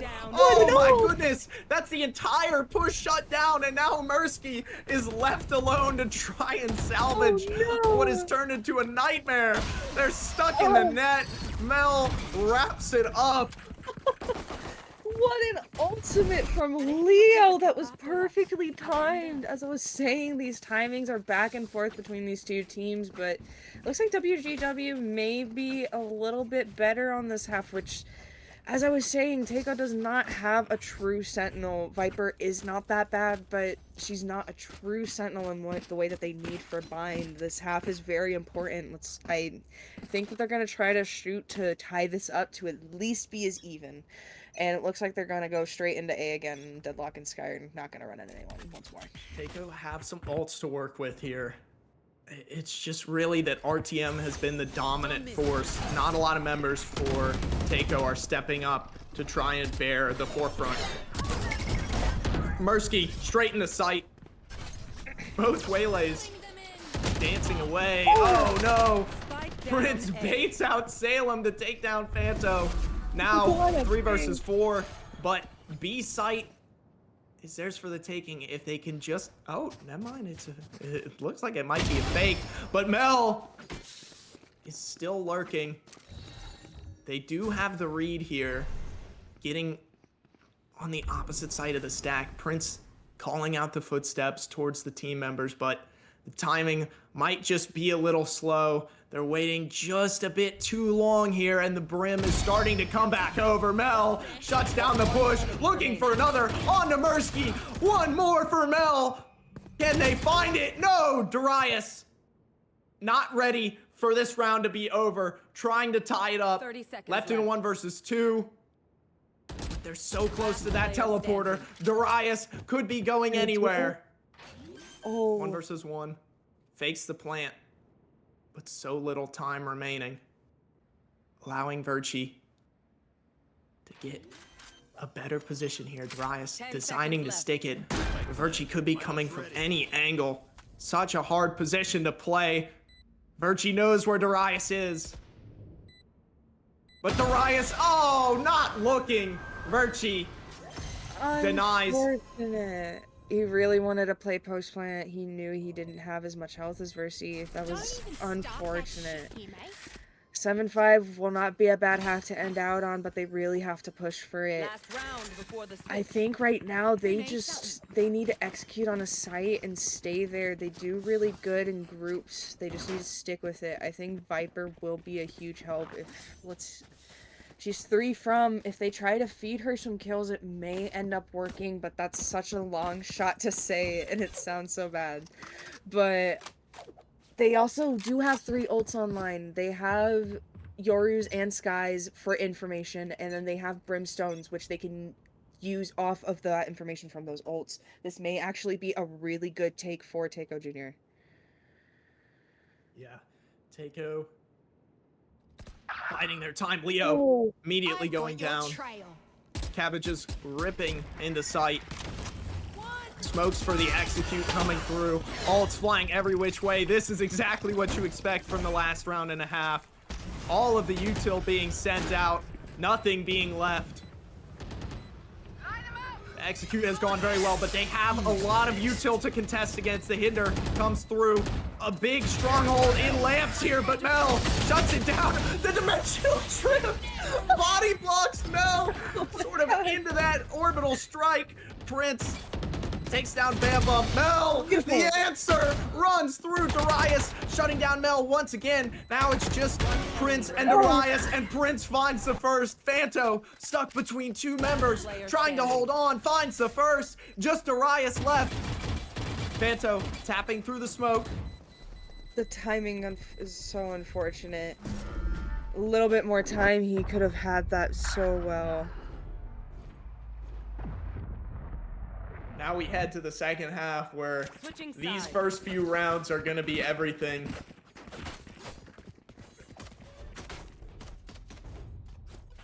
Ooh. Looks like they're going to go for a full B execute this one. They went for a full A one last, I'm done. Looks like that they are going to do the opposite of what the enemy team did last time, and they are going to do a full B push. Looks like they are putting that Viper up over on B, throwing that wall through the teleporter and ending it out in showers, which is a play I see a lot, and I actually love this Viper wall. This Viper wall is probably one of my favorites. I wonder how they're going to utilize it. It looks like she's going to use it to lurk across. There we go. We see more B aggression once again. Ooh, Prince spotting a little bit out there. Salem taking some shots, but it's Prince who comes away with the first blood in the end. Mirsky, or Bam Bum, straight into the back of sight. Salem gets caught by the grab net there. Now, both teams are still even. But Spike has gone down, and we need a good retake here from Teiko. They have an aggressive comp and Mursky on the flank, but Leo's aware of it. Oh, what a shot from Mursky. That's the ones you need to be winning right there.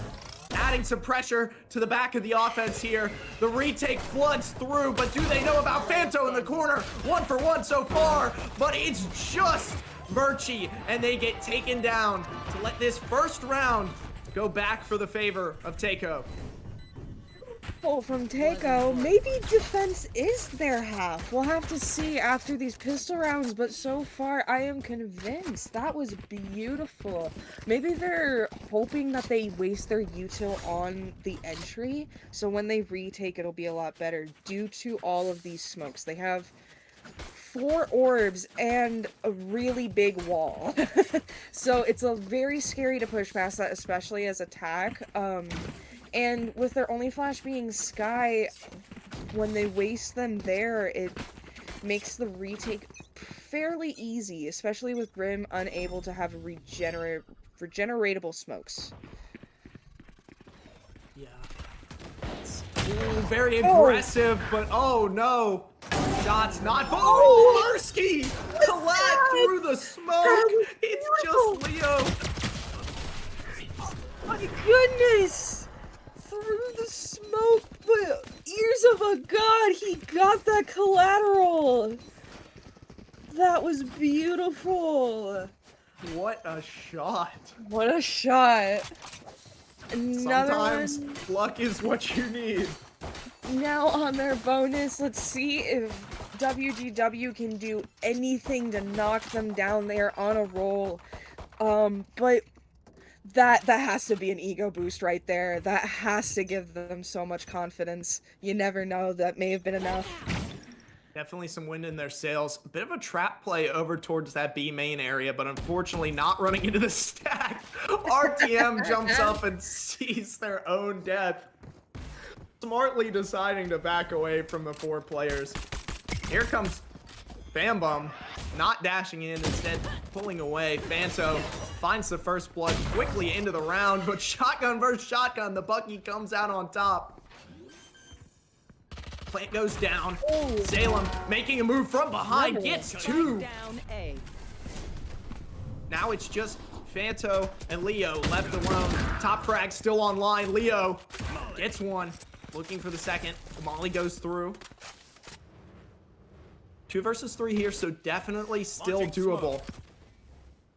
It's just a bit of an uphill battle, especially when you don't have the spike there. Tapping. Finding nothing. Looking to get maybe a Mursky collat through that same smoke there. Got the spike. Spike has been picked up. That might be signaling to the defense that it's time to execute. 30 seconds left.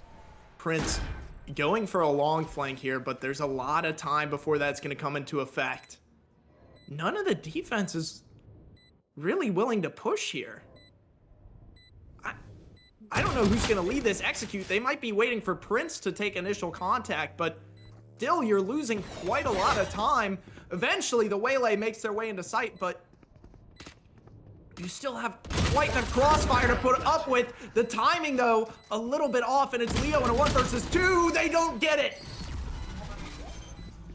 Another one for them. That was a beautiful execute, just in the nick of time to get that defuse, and gives them another. They won their bonus. That was beautiful. Now both teams should have full guns, hopefully. We'll see how that ends up going. Looks like they're gonna try to go over to B, but I don't know if that's the smartest play. Their Viper is still over there, and I think they just need to avoid her. Unfortunately, A's a hard push too with the tight angles. Looks like they're gonna favor long as well. Hopefully they can sneak past that Viper wall with that sky. I worry about this trap play here. The flash goes through, but maybe a little too early. Salem, though, off the back of that sky flash. Oh no, Prince looking to make an impact of their own, but unfortunately that stinger is so deadly in close range.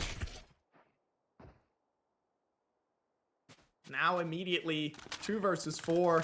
Feels like some rounds we have no aggression for so long, and then in others it's like a fireworks show within the first 10 seconds. But there's just so little map control for the attacking team here, and that exemplifies it. RTM so far into the attacker spawn, and it's just Fanto with a Spectre. No time left. RTM closes it out 9-7. Really taking a commanding lead here in the second half.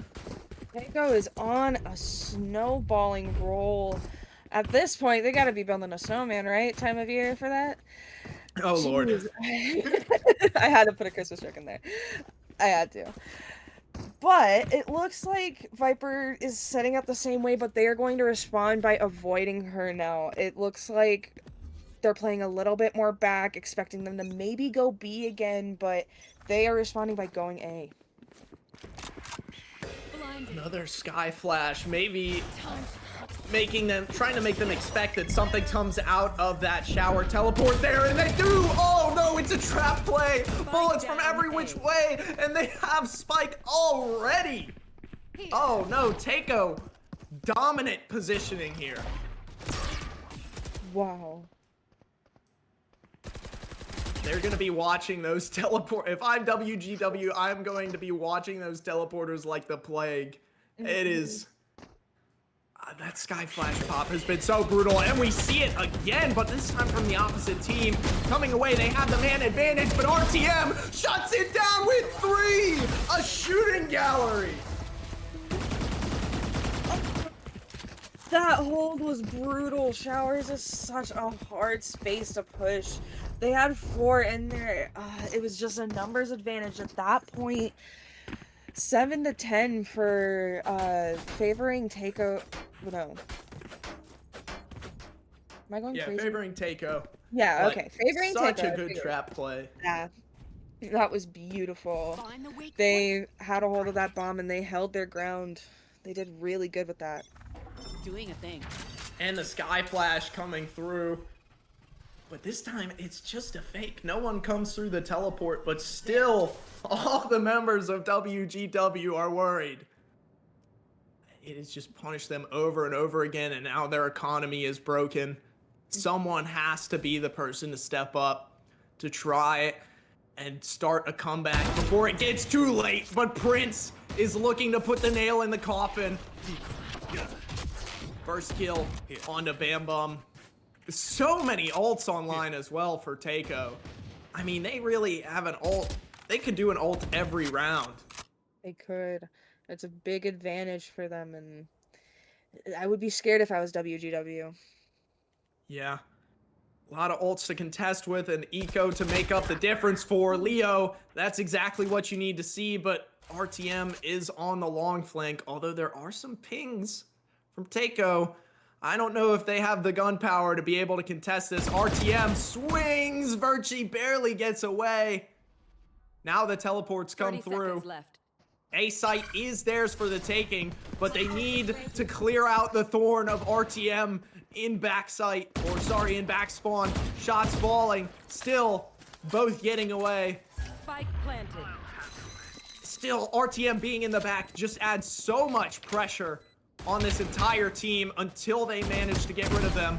RTM finds one, looking for another, maybe getting a little greedy. Now everyone's right on top of Spike. Oh no, the Annihilation doesn't land. Double flash, blinds himself. Salem claims it. Mel dies again, and it looks like the defuse is gonna go through as it all falls apart for WgW. Unfortunate for Leo. 7-11. Man, I could use a taquito from 7-Eleven right now. But I wonder how WgW is going to respond to this, because I think a fake is kind of what they need right now. I think a fake out will help this team a lot. They just need to execute it perfectly and make sure that Teiko doesn't know, because the moment they know, they act on information very quickly. They're very respondent. Oh, potential trap play here again. Pushing out, it's Salem and Mursky. Wow. Really making it tough for WgW. Launching smoke. Darius giving up some space, but L just walks into lamps with their knife out. Handing Darius a free kill. Fanto answers back, but Darius also online. That was... I don't know if you exactly want to push there with Spike. Now Spike's left out in the open, and it's just Leo and Darius claiming the MVP for that round. 3 kills. Unfortunate. At match point, 7 and 12, favoring Teiko. WgW has to figure something to get their ball rolling and start snowballing and getting a bunch of picks while they're trying to enter without getting picked off themselves. They keep doing that trap play, and I think they need to avoid it, but it doesn't look like that Teiko's going to be doing it here, but they're going to be running right into a 3-stack.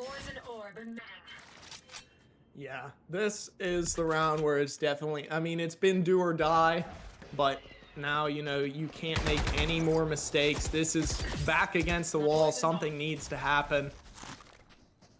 I mean, even though it is towards the end, you don't really want to see the simple mistakes like running into sight with your knife out, or, you know, having the spike being the person to push for space. It really just hurts it going into the next game, because even now you got to be thinking about that. Now, execute. Oh my goodness. That was quite the whiff there, eventually coming out on top. Prince, the anchor, trying to hold sight. Fanto shutting it down. 2 members remaining. Leo somehow getting what they need. Orbital strike doesn't get anyone, but Leo is quite low here. I've got your trail. Darius and Salem, but the Cabbages are going to find them here. Darius might be the one they're deciding to go for here. Fanto gets the job done. And now it's just Salem. 12-7. This is the round that WgW needed. Time to jump. But Salem might be looking to make a hero play here. First one goes down. I'm starting to get nervous here. Salem, you can't do this. Oh, oh no, flashes themselves. But WgW is being patient. They're biding time, and the molly comes through. So even if Salem got that, still playing some fundamental Valorant there. 8-12. WgW.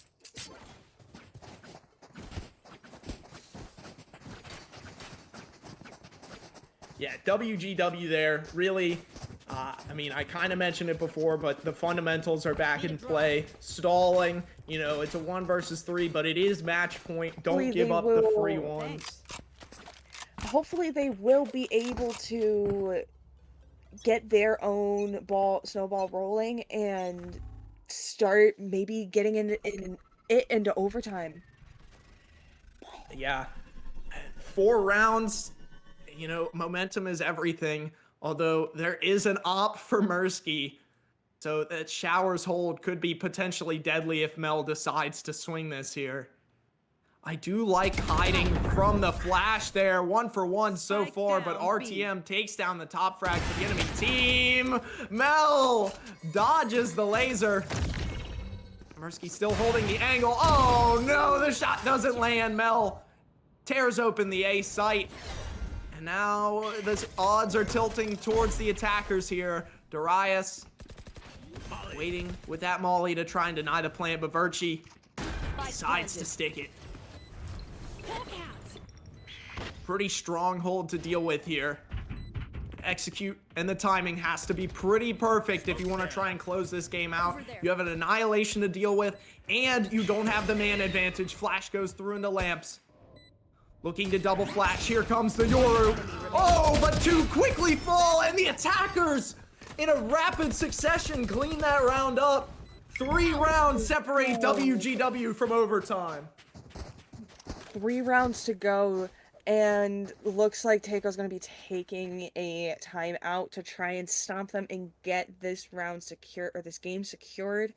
And I believe it'll be 1-1 if they do, correct?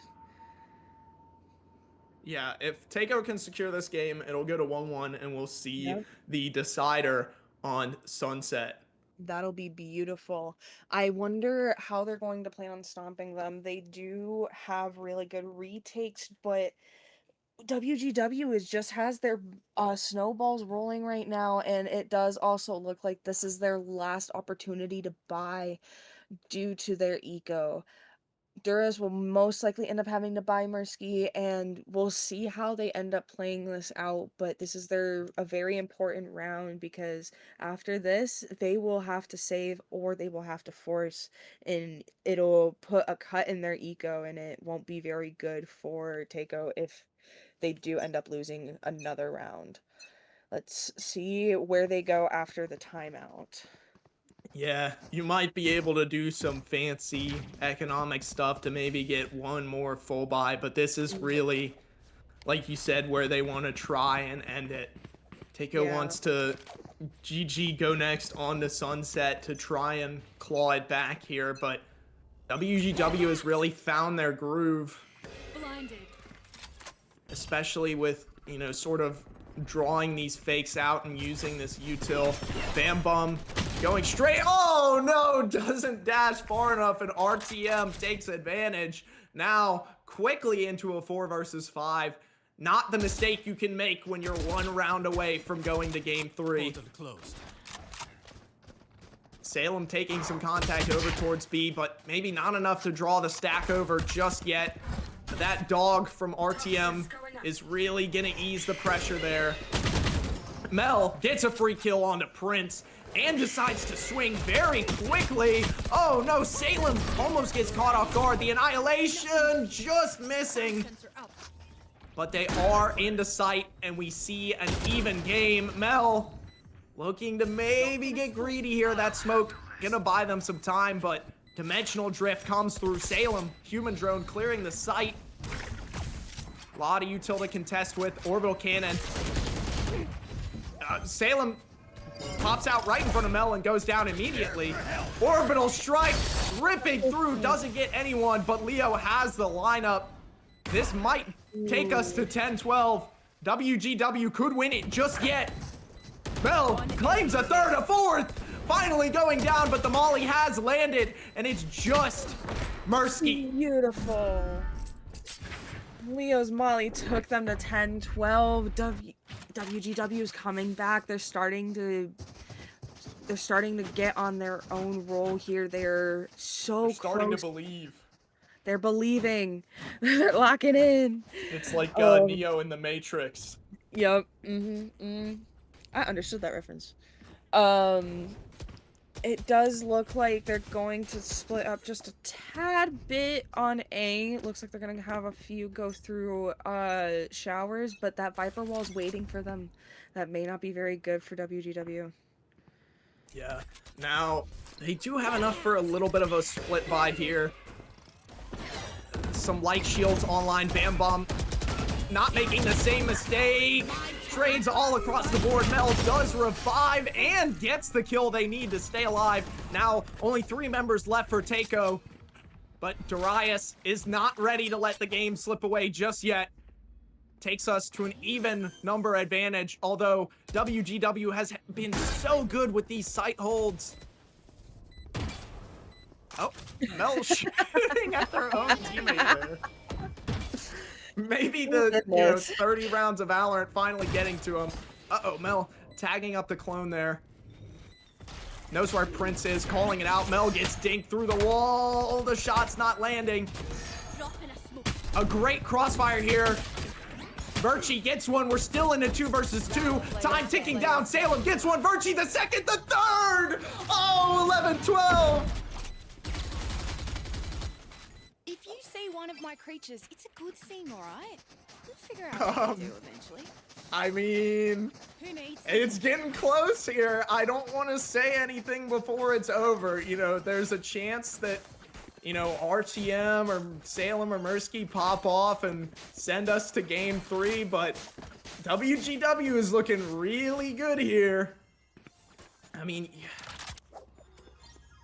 if you're Teiko, maybe you play to try and get one of your, you know, RTM or Darius and ult, but You've really dug your own grave here. The rounds to win have long passed. There we see the Waylay ult, but not a lot of follow-up there. Doesn't get a lot of util off of it. RTM, this is the pick you need, but Leo shuts it down. Oh no, we might see an OT here, folks. Unless someone from Teiko can step up and make a play this round. Will it be OT or game 3? Salem, the first kill. Now a 4 versus 4, but so much util to deal with. It looks like Leo might have a lineup. Mursky looking, takes down Virtue. Prince as well. They're cracking. It's just Leo left alone. Does the molly land in time? It kills the diffuser. Time ticking down. Did they get it to half? They did. I think we're going to game 3 off of such a close half. Defenders win. Beautiful. Game 3 on Sunset is imminent. That was a beautiful game from Teiko, ending out in 11-13 in favor for Teiko. That was beautiful. Mursky was popping off, and Leo had the most beautiful post plan and lineups, and then the other team was doing beautiful on the second half, did the best comeback. Wow. Just wow, that was a beautiful game.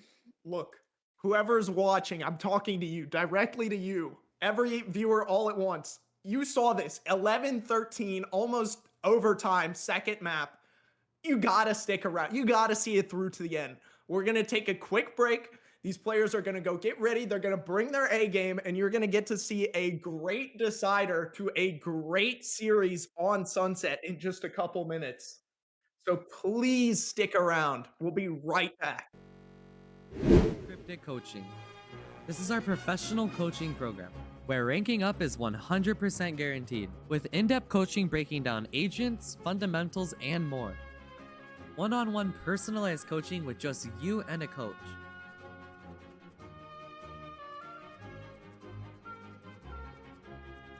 Group interactive classes where we break down hundreds of topics. Professional masterclasses where we bring in pro players or coaches. Hundreds of 5-star reviews and testimonials from players who went from gold to immortal in just 2 sessions. Join our Discord, link down below in the description to start today.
right, welcome back, everyone. Thank you for sticking around for the decider here after an exciting first 2 games between WgW and Teiko Junior High. We have the final map for you here, starting on Sunset. Sova, great first 2 games so far. What are we thinking for this last one? I think Sunset's gonna be a very back and forth. We see Teiko usually goes for a very attack-sided team, so we'll see how they play out Sunset. Sunset's, I would say, is very back and forth. It could be attack-sided, could be defender-sided, you never know. We'll see what they do here because this could be really, really interesting. It really just depends on how they decide to play out their agent util. Starting out, Teiko is kind of wanting to do a double controller, but they haven't decided yet. WgW is doing a triple controller. Oh, thank God. I was so scared. Looks like they're deciding who they want to lock in, but WgW confirms that Clove and Teiko confirms that Chamber. Got Yeah. another 2 confirmed with both on them. Fate on both teams. WgW is all done deciding. They got a double controller comp in there, but they evened it out with a Jet, Cypher, and a what's it called? A Fade. And both of their controllers are also pseudo duelists. So let's see. Their entry can be really, really good if they play it correctly. Yeah, Omen is just so good on any map, and especially having that Omen allows the Clove to take on a much more aggressive role if their kit didn't already tend to that. And so, starting for defense, but the Cypher just really dominant Sentinel. God, I couldn't think of the name on this map. I'm surprised to see a Chamber coming out from the side of Teiko, although we did see them run a node Sentinel comp last map, and it worked out very well for them. I will say, they are starting on attack, and I think with the Sentinel there, they will hold site a lot better. I think Bind is one of those maps you either need to go all in for defense or do nothing for defense almost, but this map is very different from Bind. They have those defensive controllers and that defensive Sentinel. He can be aggressive if played correctly, and they have very versatile agents. We see Cypher setting up on B first round. Very usual. Viper has her wall over on A, maybe just to give a little bit of false information, maybe to lurk. We'll see what she does with it. Though they are gonna try to take that mid control, since mid control on Sunset is very huge to taking sites due to their entry points.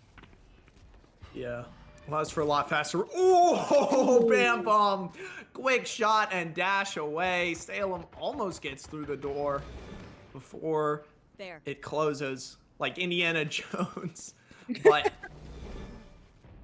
first shot's being traded out. Fanto, Sentinel versus Sentinel, takes down Mursky. Now 5 versus 3. Teiko struggling a bit more on this map. Although Virchie gets another, maybe getting their way towards a flawless Salem. No! Leo, you gotta save your teammate. The knife. Oh. What a knife. No. It worked out in the end. The movement. The schmovement. The schmovement, if anyone gets that reference. That's the first round for WgW. We see Leo on a more aggressive controller, and he played it well. They all got a kill, and they team aced that one. That was a beautiful one. But looks like they're gonna 5-man rush A with that same Viper wall that we saw last round. Probably gonna use it to avoid that angle on the left and just push up elbow and get a hold of site that way. Yeah. Leo is gonna have to try and hold this site the best they can for the rotates to come over. Viper wall goes up. They spot the push. Don't get anything. Virchie, though, not ready to let a site be taken for free. Get 2.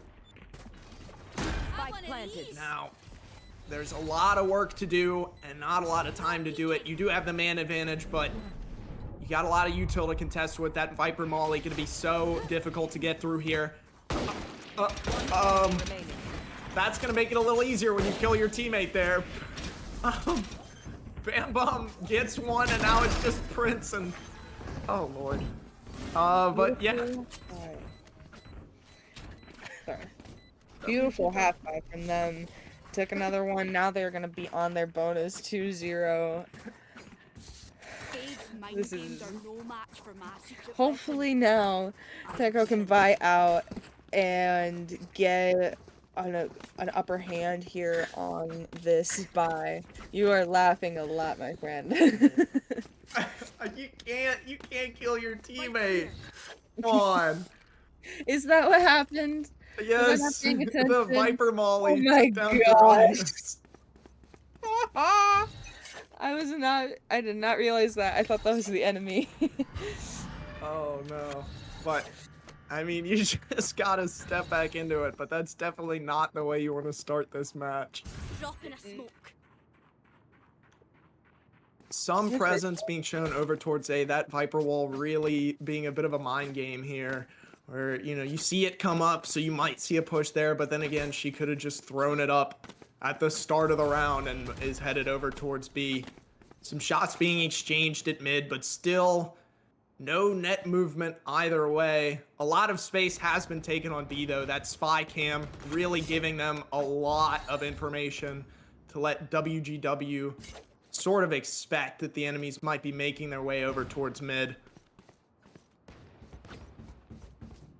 Once again, Prince on the flank. We saw it last time quite a lot on Bind, but you know, it just all comes down to timing here.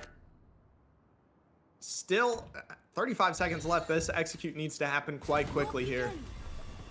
30 seconds left. Mel spamming the paranoia, ripping through sight, pushing both defenders back. Phanto peeks in, but Darius finally getting a kill after being betrayed by their teammate. Spike planted. Mel, the difference maker, getting one. Bam Bum a quick second, and Virtue a third. Now it's just Prince on the flank, but there's so little time, and they just decide to save. There. Not good here, as WgW picks up a third round, especially when their weaponry was not as good as Teiko Junior High. Not exactly what you want to see coming into the third game. Especially, you know, I would argue that Chamber is less of a sentinel that you would want on this map for a defensive-sided comp. Teiko Junior High will unfortunately have to take the 0-3, but now they're forcing guns with half shields, and they're hoping that they can at least get one in. They just want one round. That A site, a lot of that space being taken for free. Still no aggression that we've seen from WgW, although it has been working. Their retakes have been absolutely dominant. And, you know, a lot of their ults, the showstopper is pretty close. Oh, never mind. Now it's online, so Salem has that in their back pocket to make something happen if need be. Mursky tags up Mel, but also gets tagged in return. Prince once again playing the waiting game here. Ooh, Bam Bum looking to try and catch a rotating player, but they don't get it in time. So much info across the map. But that Viper wall really drawing the rotates away, although it's not going to happen fast enough. Oh, might be a double fake here. Mursky teleporting back. Prince now finally getting the go-ahead. 30 seconds left. Finally putting their hands back on the computer. Moving into sight. Haunt flies through. Leo looking to initiate here. The smoke giving their position away. Prince taking it at a pretty far angle here. Likely to dodge the paranoia and might have a great timing here on to Virtue.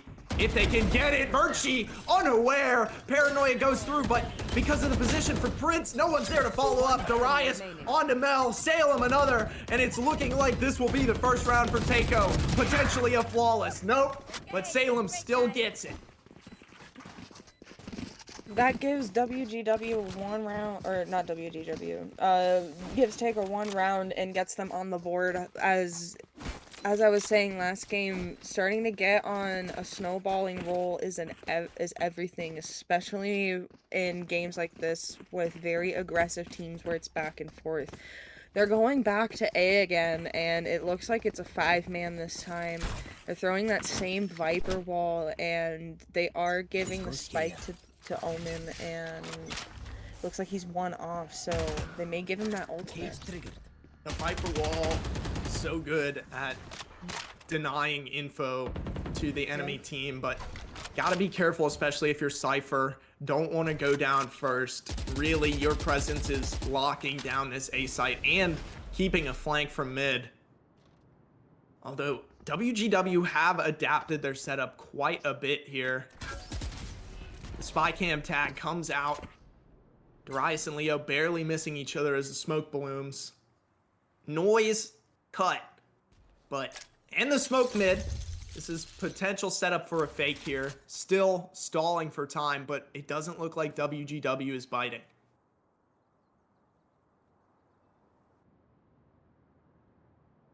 So much information denial across the board, but Bam Bum has a very deep position into B, and the showstopper rips on the sights, although they are blind, somehow getting Fanto through the smoke. 2 quick kills on top of that, leaving just Leo and Bam Bum in a pretty dire situation.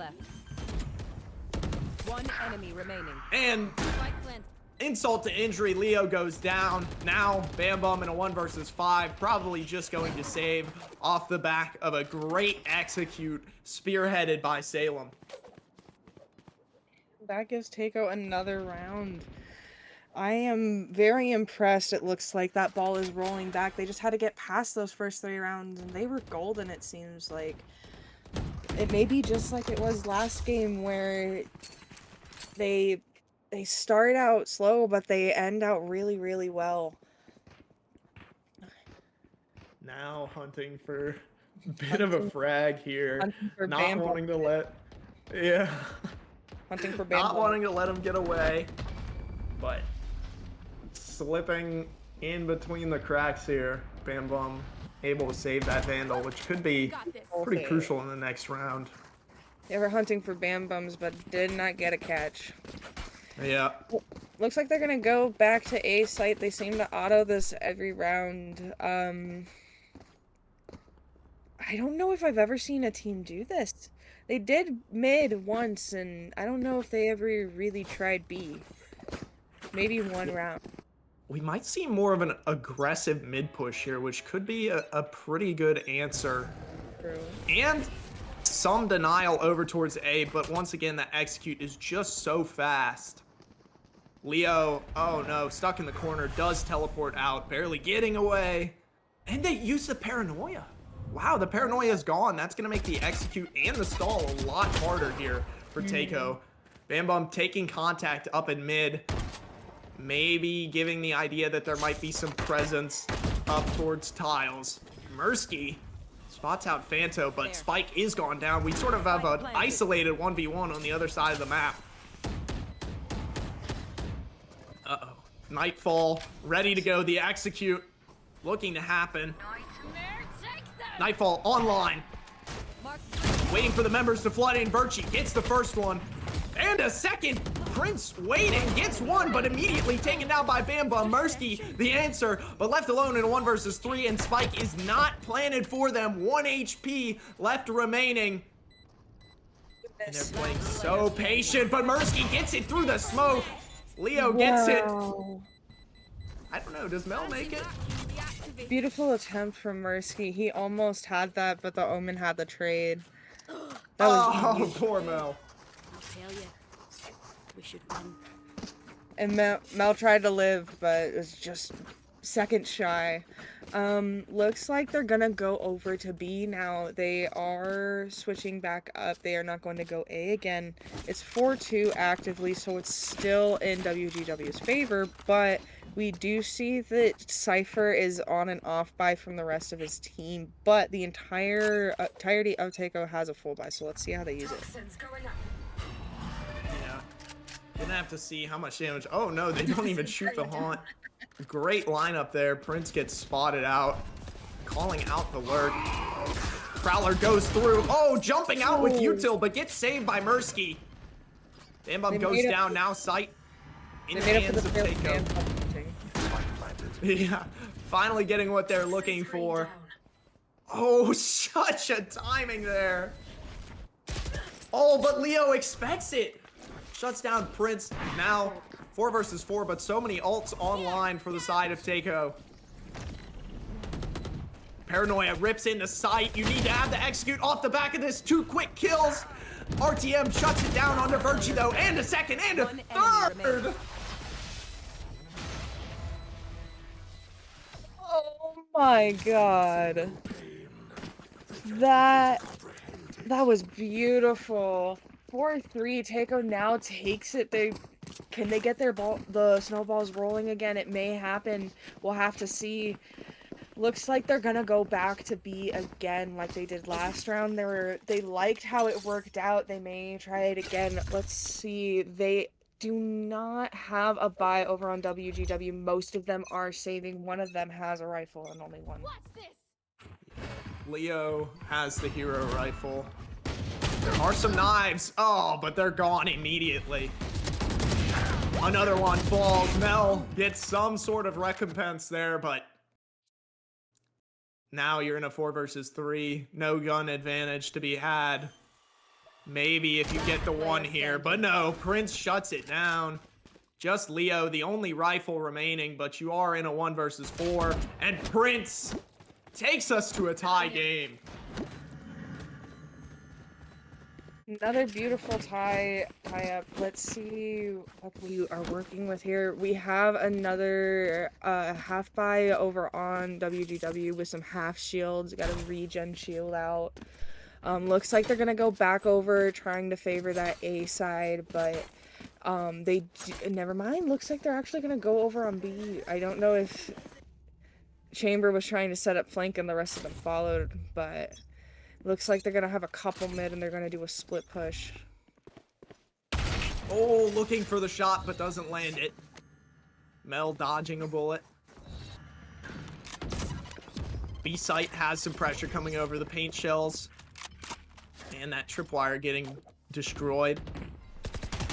Smoke over towards mid, once again denying some info, but noise is cut. And Prince, super aggressive push here. Breaks the tripwire and dodges away. That's gonna add a huge question mark over all of mid for the entirety of WGW. Really just putting pressure across the entire map here. Although the attack has stalled out quite a bit. And they're still running into a stack. But the numbers advantage is there. Fade's getting ready. Looks like they're going to execute really soon. Looks like they're just waiting for someone else to join them. I don't understand the waiting game here. You had them spread so thin, but I mean, you're just ticking the time down, really. Face your fear! Now the execute coming through. Finally lining it up. Fanto trying to decide when's the right time to strike. Bam Bum ducking away through a cloud of smoke. Fanto still biding their time. 5 versus 5 with 10 seconds left. If they can get this plant from stopping. Oh, 4 quick kills. It's just RTM left alone, and Mel cleans it up, finally getting WGW back on the board. Beautiful retake from WGW. I think they should have... That situation, they already had them spread so far out. They should have done it so much earlier to cause them to panic. It would have given them a lot more breathing room to get their picks before their retake, before the defense retook. It would have given them a lot more time to go kill them and get some more numbers in before the retake would initiate, you know what I mean? Looks like they're gonna go over towards B, and they're gonna do another B hit. Viper is lurking mid, and it looks like Chamber may be joining her. I wonder if they're gonna play slow on B and see how many are stacked on A. Let's But play. they insta spawn. Some aggressive space taking over towards A, trying to punish the fast takes that we've seen before. Altorb gobbled down. Now we have that Nightfall online. No fire yet. Once again, quite a quick round. Mersky looking to reclaim some. What is this timing? They're dancing with each other. Oh, Mel, that's exactly what you want to see there. Tour de force offline. Oh, and Bam Bump taking down the showstopper. 2 ults and nothing to show for it. The 5 stack has rotated over towards B. The rest of Teiko may get a free sight, but they still have to deal with 2 extra players from the side of WgW. Doesn't look like they've caught on yet.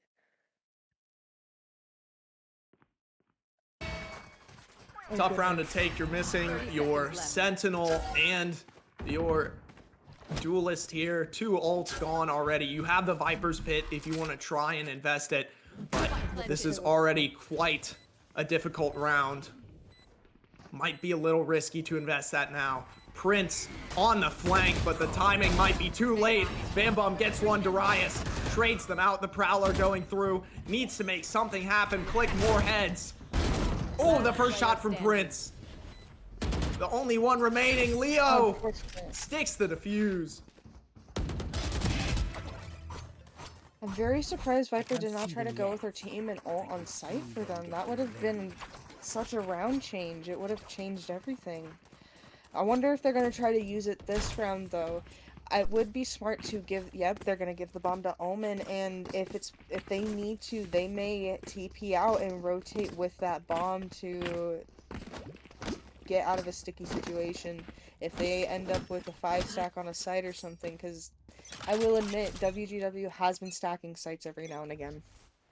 Yeah, now back to the bread and butter. Really just this fast A take. The pings come through, but I don't know if the rotates are fast enough.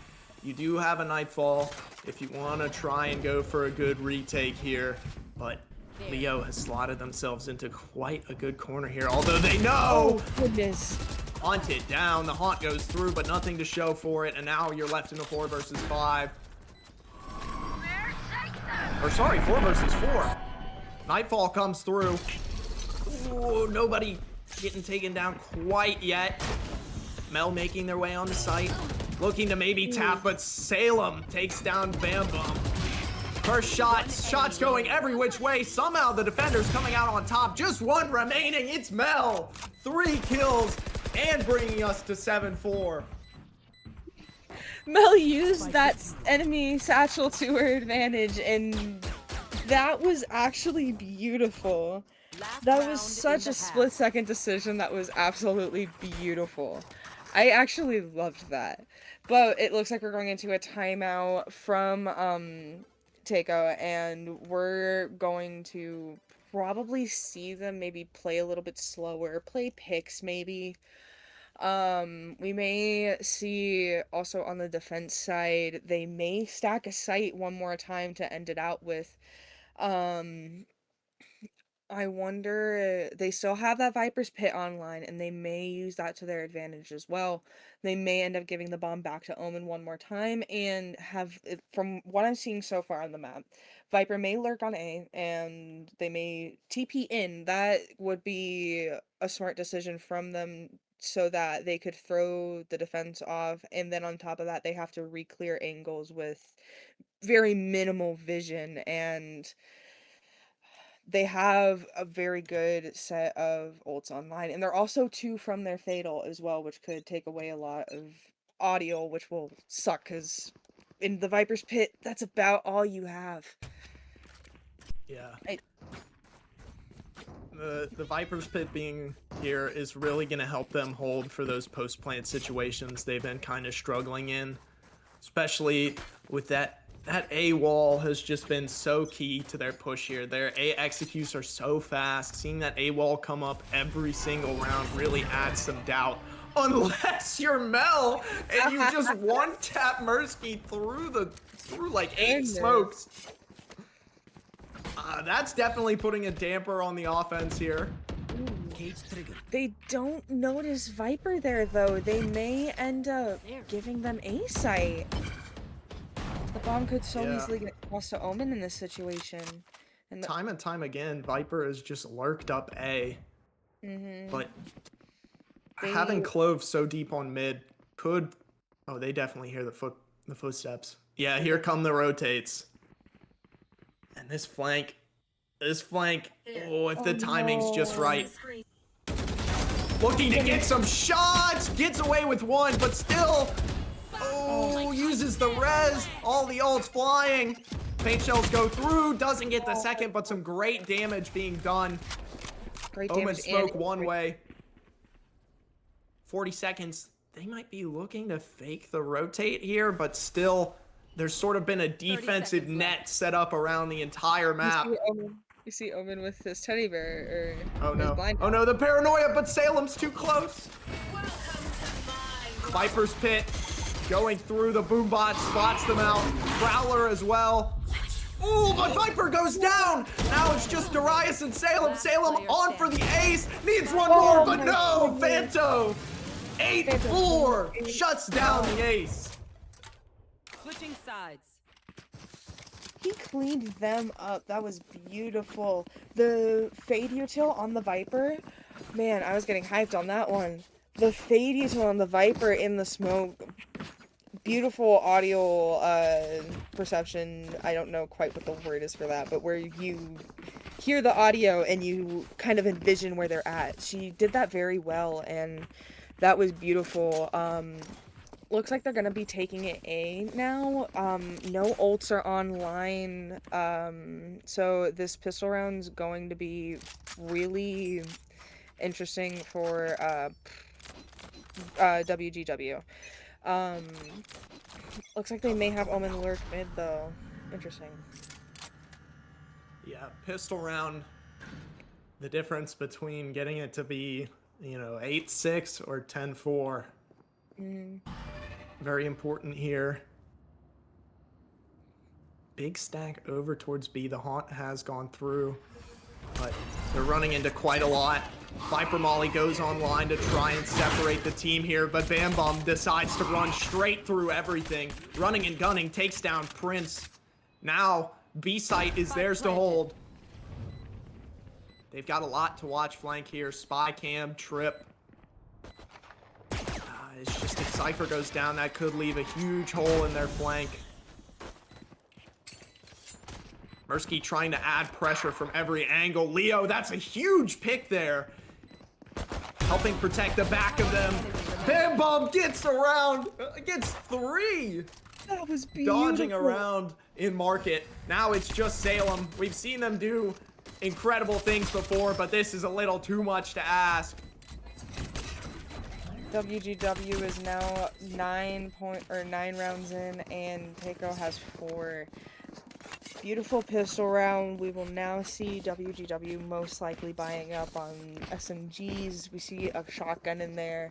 I see a couple rifles, and one of them's keeping that pistol though. Leo is keeping that pistol for a little bit of eco, hopefully in the bonus round. It looks like they have 3 or 4 people over on A, so let's see how they fight this. Yeah, big A stack here. Not what you want to be running into as Mursky gets the first pick. Oh, a Fanto walking with your knife out. Little dangerous there. A lot of util being dumped in order to try and get that gun, but Bam Bum dodges the Prowler, gets one. Uh-oh, don't get another collat here. Get away with some guns here. Oh, what a shot from Mel. No. Almost the timing from RTM. sneaks their way through, doesn't get anything for it. Mel, another one tap on the board. 2 up, 2 down. 2 members remaining for Teiko. Oh no, Mel, 3 up, 3 down. Not missing a single shot. Oh, shouldn't have said anything. It's just Darius, and Bam Bum cleans it up. 10-4. Not looking good. Teiko has their backs against the wall. Seeing Bam Bum with that Marshall, I thought we were going to see another Mirsky moment, but we did see Mel with a beautiful Guardian play holding Boba. That was beautiful. The aim crisp, calm. We do see that they're going to start, defense is going to start splitting up their resources a little bit more. It looks like Omen may hold mid, 2 on A, 2 on B, very even. They may even close that door, but they also do have the chamber teleport, so let's see how they use it. Spy cam goes down. No contact made yet, but they do have to work against some rifles here. Although Mel has been pretty automatic, a couple of shots like last round, and we could see this game being headed towards the end. Boombot to clear elbow. Still a lot of space for these attackers to take. Mel shot down by Salem.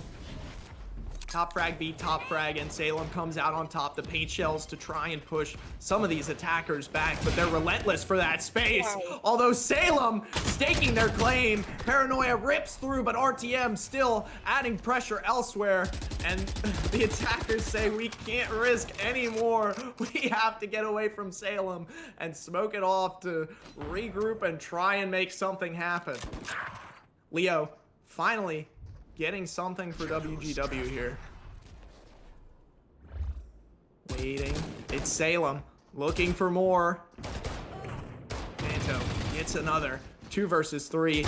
Getting closer here. Salem the third. Wants the fourth. It's just Leo. Left alone. Takes down Prince. The teleport maybe leaving them exposed for a little bit, but they have some health to work with here. Although this is already quite a good bonus round, doing a lot of damage. I don't know if you necessarily have to go for this, but they are anyways.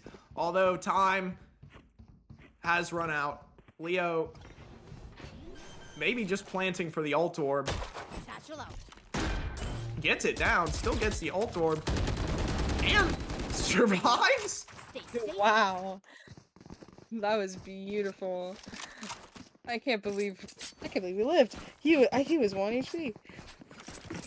Looks like they're gonna give that bond to Leo, and they are going to hit a B mid execute. Viper throwing that wall through the middle of B site and through mid blocks off that garage entrance.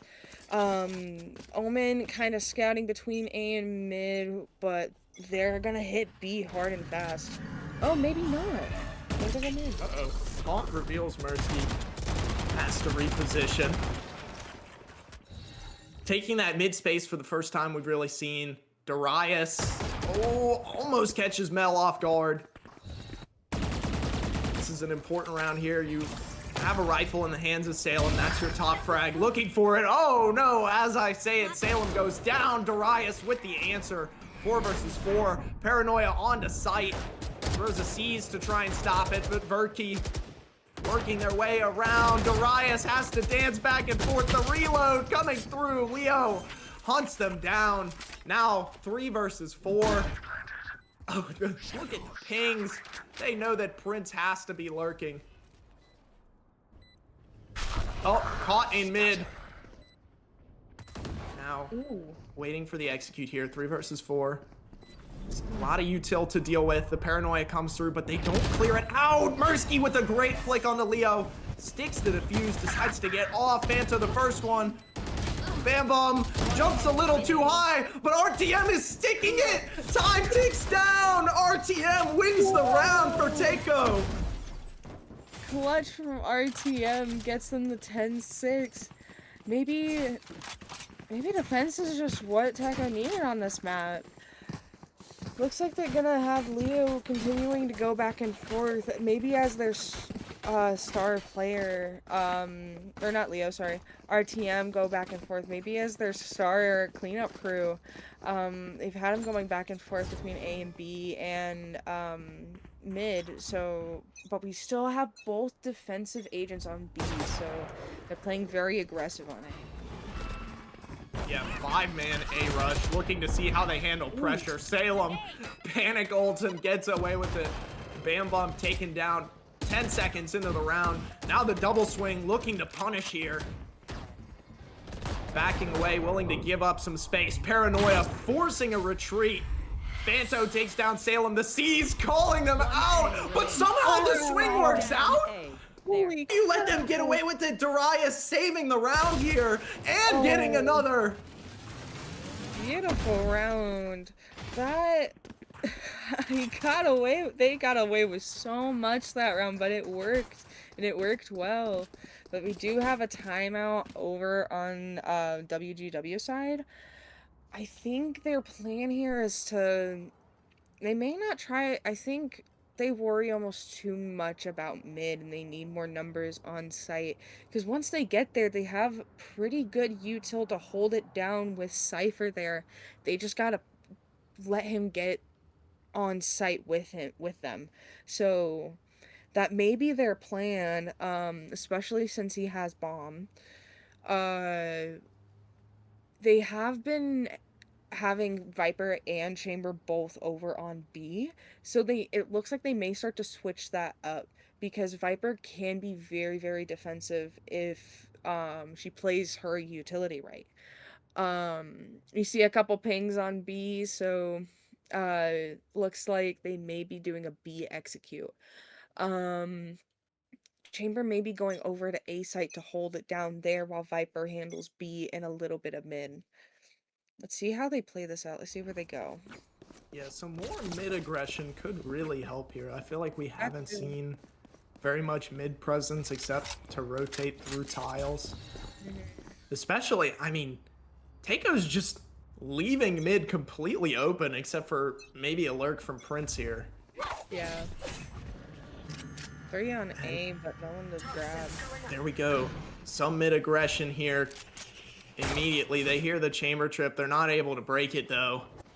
Getting a lot of value out of that. Haunt goes through. Someone's got to break it. Having to fight back. Quite an aggressive mid push here.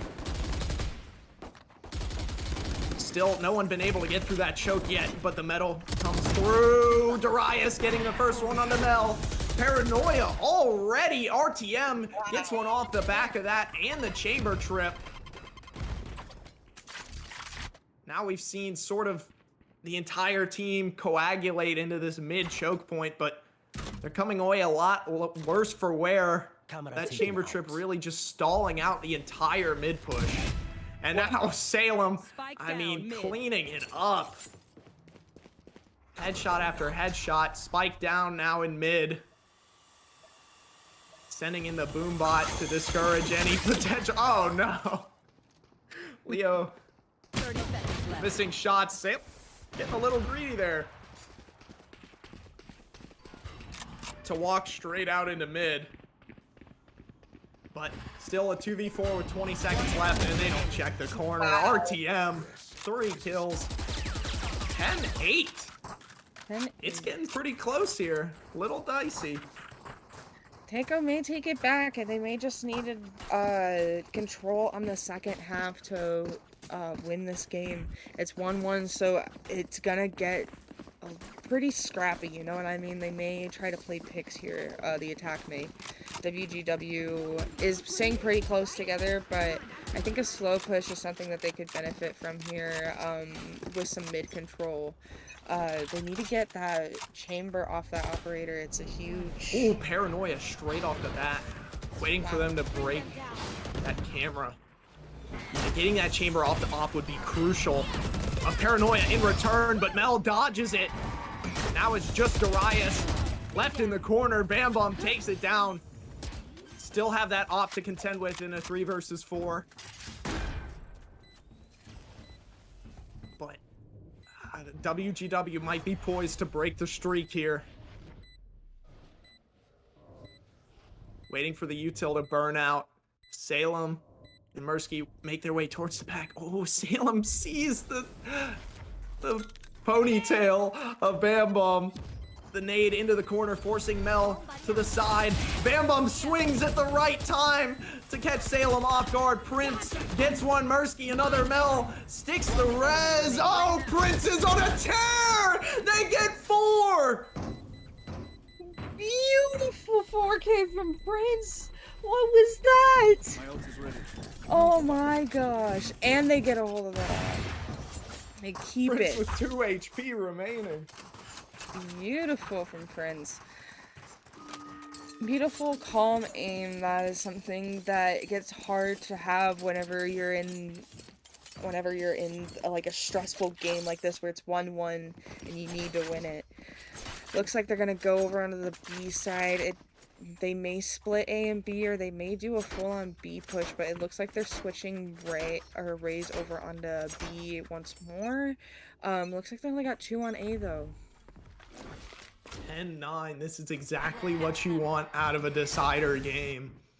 Both teams getting familiar with how each other play, and now we need to see which one can adapt better as the clock ticks down. Fast initiation. Bam Bum once again going straight into sight. Leo clips the end of the paint shells, but Bam Bum gets the answer with 2. Has to watch out for the post on the line. Gets another onto RTM. Bam Bum looking to close the door with 4. Darius shuts it down, but now it's a 1 versus 4, and it's looking like it's gonna head towards 11-9 as WgW finally snap a 5-round win streak. Looks away at the wrong time. Darius gets one.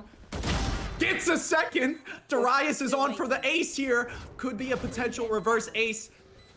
But they have to play carefully. Don't give the ones here. The first shots don't fall. And Mel closes it. 11-9. Darius attempted to get the ace clutch, but he couldn't finish it out, unfortunately. But valiant effort. He got his 3. It looks like the WgW is going to be gravitating over towards towards A. But the bomb is not with them. This may be a fake out. They only have 2 over on A though, and they do have B stacked. So if they anchor down, this may not go as well for them. They may get stomped. Yeah, they don't have as good of a buy as Teiko as well. Yeah. Ooh, Paranoia immediately. Gonna be an aggressive push here. Bam Bum not getting as much use out of those knives as they need to. Oh no, the shot's missing. RTM cleaning it up. Now the push has stalled. The spearhead has been broken. Some util to try and scare them away, but now they have a dual front to contend with as Chamber works their way around. 1 for 1 so far. Fanto also going down to Salem. Showstopper flying in. Salem another. Leo the answer. 1 versus 2. Leo has made a huge impact on this team all series. He does have ultimate. Ooh, but they're not. Going over towards B. Doesn't stick it though, but they know. Oh no. They're deciding to take a gamble here. And it's working. I don't know if Leo expects them to be so close already. Oh, spots it out, but the missed shots from Prince teleports away. Leo manages to sneak into defender's side. But this is such a difficult position to win in. You have to wait until someone's on the defuse. Maybe go for the one-on-one. You have to swing this. Gets the first. Prince doesn't stick it. Leo swings, but Prince finishes the job. 11-10. This is as close as it gets. Leo tried so hard and he was so close. 30 HP on Prince and he takes it to 11-10. So close. These two teams are so competitive and they both do amazing. This is such a gamble. It's really anyone's game right now. Wow. Looks like they're gonna go for a B side, but they do have 3 over there, so they may get stomped. Cypher is watching their A side flank, trying to stop them from rotating out through there onto their behind. but they're Oh, pushing. very aggressive here. Verchi would get punished, and they do. Mursky versus Verchi. Coming away with it. Tour de Force still something to worry about. Inching closer and closer to 11-11 here. Off the back of a huge comeback. Fanto not being able to get a shot on Salem. Now 5 versus 3. They work their way into mid, but they don't have a lot of space to work with here. This choke point has gone so badly for them before, and they're walking into quite a crossfire to deal with. Darius, RTM Darius! Nothing's perfect. Beautiful crossfire. That was beautiful from Teiko, making it tied up at 11-11. This is so close. We're all tied up. All tied up. It could be really anyone's game. This is very scary for both teams but it's probably a lot more scary for WgW right now since they're on a save. None of them have full shields, so that outlaw's going to tear right through them. They only have 2 pistols and 3 SMGs. Let's see how they take B-side. Yeah, they need to do some econ damage here, but this really isn't their round to win. It's such a tough position, but gosh, I hope we get to see an OT match. Bam Bum, once again, the Space Maker getting them into sight. They get sight pretty for free there, but the kills start coming in, and they're all in the favor of Teiko. 2 remaining, Leo gets out. Spike is planted, but they don't have a lot to work with here. Paranoia, ready for the retake. Boombot going through. In comes the Prowler, spotting Leo, the Boombot, the Paranoia. Salem onto sight here, takes down Verchi. Leo gets one, but Salem brings us to match point for Teiko, who have had an 8-3 half so far. Wow. One more round. This is so close. They have a full buy now, though. This is so even. This is anyone's game. We could see an OT match. I also see that Odin. That could be very useful to them. Never mind, they took it away. Dang, I really As soon as you talk about it, it always changes. every single time. This is not the first time, and it won't be the last. This is the caster's curse. They got 4 Vandals over there. Looks like they're gonna try to take some long-range fights on defense, maybe. But they're all over on B side, and they don't have anyone over there as of the moment. Not very much. Yeah, quite late over to that B site. They are. That initial aggression earlier pays off, makes them burn a Prowler early. Bam Bum dashing into sight, gets one before getting shut down. Mel, another. Oh no! It's ticking down. The Viper's Pit is on a elbow. Hey, elbow. Viper's Pit invested. Darius is looking for the teammate to group up with them so that Nightfall can come through. But I'm getting a little nervous. We might be headed to overtime here. Unless Darius and Prince can make something monumental happen. We might be seeing a 12-12 game here. Sees, haunt, Prowler comes through, the Paranoia, ripping for a peek. They know Leo's stuck in the corner, but he rips the ultimate away. Mel the first, Prince answers, but the revive. Prince gets 3, a 4th, Prince! Oh my goodness, Mel barely saves it. So close for both sides, but they take the overtime. We now see WgW back over on defense, their playground. Let's see how they play this one out. It looks like Teiko is going to go over to A site. That was insane. That would have been the most insane clip I've ever seen in TCC if Prince pulled that off. But luckily Mel had that ult in their back pocket. I remember last time I watched Teiko. He pulled off an amazing ace on Abyss with a flank. It was the most beautiful thing. It was a work of art.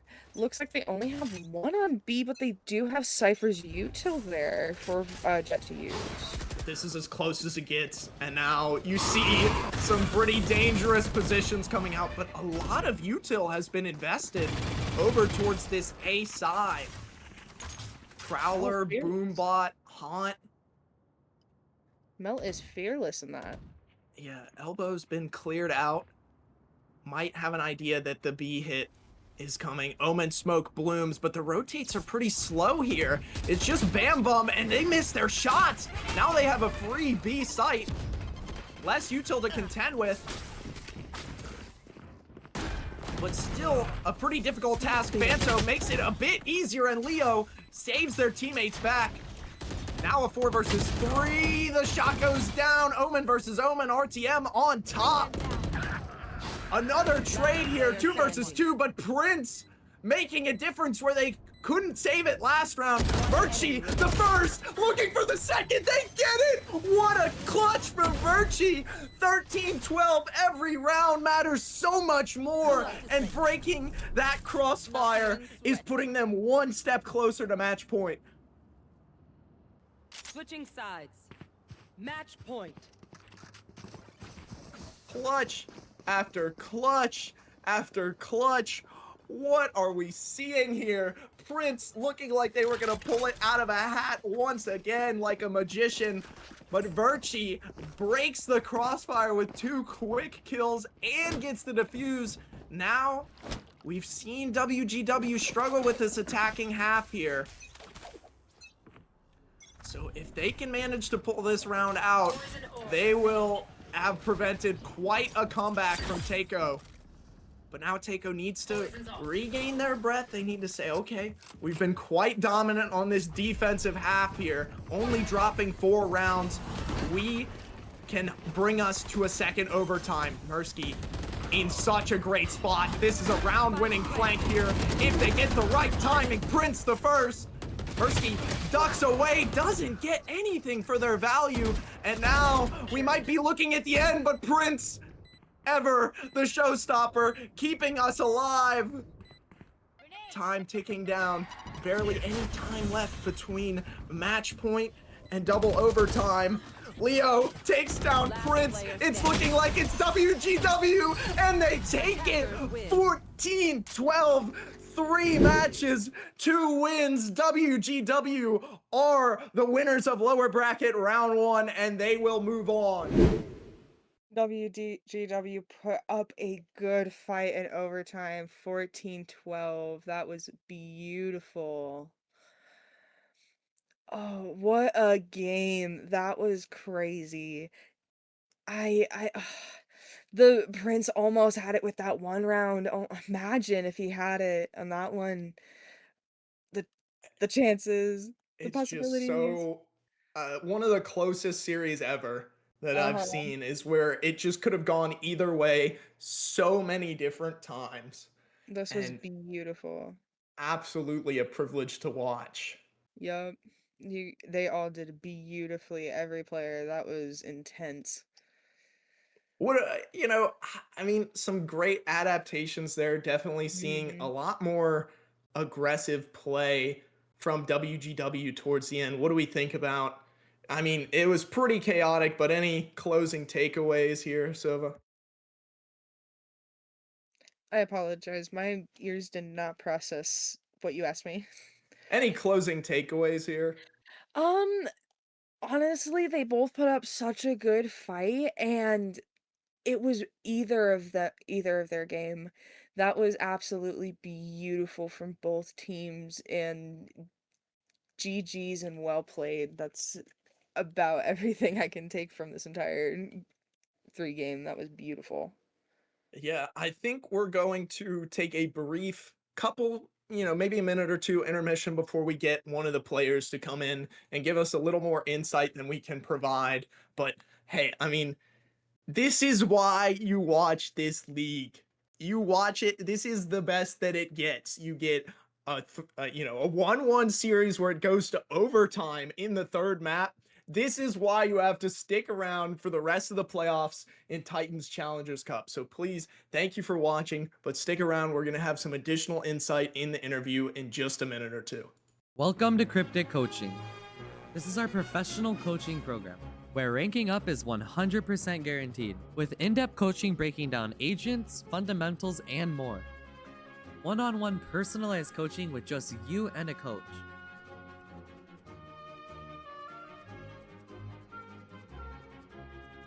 Group interactive classes where we break down hundreds of topics.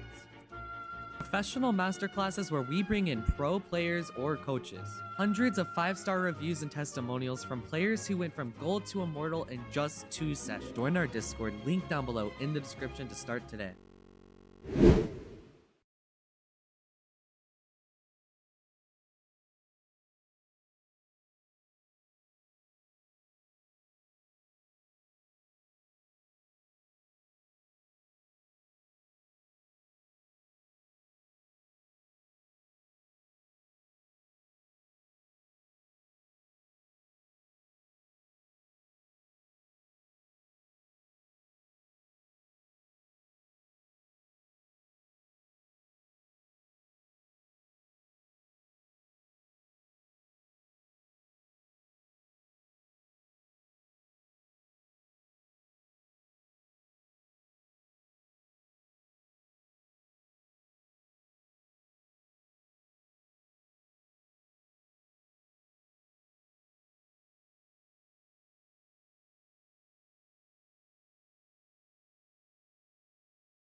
All right, everyone, welcome back. Thank you for sticking around. We're here with WgW Leo for a quick interview. If you want to say hi. Hey, what's up, guys? How are y'all doing? It's doing pretty good. That was such a great series. Just got a couple of questions to ask you before we'll let you go here. But I just wanted to say, I mean, I got to talk about it, not to be, sort of recency bias, but that third game, one of the closest I've seen in all of TCC. I just wanted to ask, first half, you guys came out pretty dominant, but towards the second half, it got a little bit rougher there. But, sign of a good team is being able to say, okay, the momentum's gone. We need to get it together and come back for the win. So I just wanted maybe some insight. What changes did you guys try and make to sort of perform under pressure there? Yeah, exactly. So, as kind of like the coach, I was the coach through the entire season. I had a sub, but having that role, having that experience, and knowing your players really well, just took a timeout, did a quick breather, made sure that we knew exactly what our goals were for the rounds and for the rest of the series. We kind of lost the plot a little bit. But we took that time out. We made sure that we're playing good, strong, fundamental Valorant. Have buddy system, all that good stuff, and we just executed. We just needed to ensure that our confidence was still at a high enough level to be able to convert rounds at a high rate, and that's what we did. So it's not just me; it's a team effort. It takes a village. Props to my entire team for being able to have the trust and have the confidence in their other teammates to get the job done. All right, Beautifully appreciate it.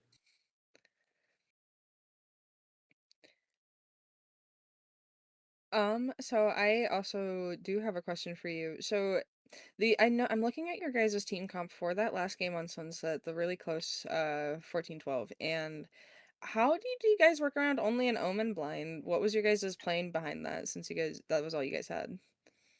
Yeah, so we kind of like running goofy compositions. Mhm. I'm a firm believer in not necessarily copying the pros to a T because the pros are trying to accomplish different things. So Yeah. we want to play to our strengths and we want to play according to the field that we're playing against. And Mhm. I firmly believe in being able to break down the map in half, having a controller on each site, having a recon on each site, that type of deal really simplifies the game for my players so they can focus more on what's in front of them. And that plays really well into the TCC, I believe. Like, sure, there's some hiccups here and there, but that's more of down to a player level than a macro level. I think the Mhm. macro is sound, and when we're firing on all cylinders, we're firing on all cylinders, and that's really conducive to getting wins and being victorious in the TCC. So that's kind of my theory behind it. That's actually really smart. I do like that, especially for if you have, I don't know necessarily if this is what's going on with your team, but like for example, that would be really smart for teams like that have new players in the mix and stuff like that, really just to simplify the game and let them lock in on what's in front of them, like you said. That's actually really smart. I do like that. And just for do you have any other questions before I say a funny final one? Playland. Yeah, just one thing. Is there anything like you want to get anybody you want to give props to, or anything you want to give props to in particular that we didn't really ask about? I know I'm putting you on the spot, but Hey, no, I always have a few people in mind. Like, I always like to give an announcement out to my team, letting them know how well they did. I like to highlight some good plays, some really smart plays. I'd first off like to shout out Fanto. Um, he was kind of a he was kind of a late sub. We almost had to forfeit the match because a player had a call out last second, but we woke him up. He works third shift. He hopped on, played fantastic Valorant. He played really solid on Abyss on that, I think it was 13-6, and played really solid on Bind, even though we lost close game.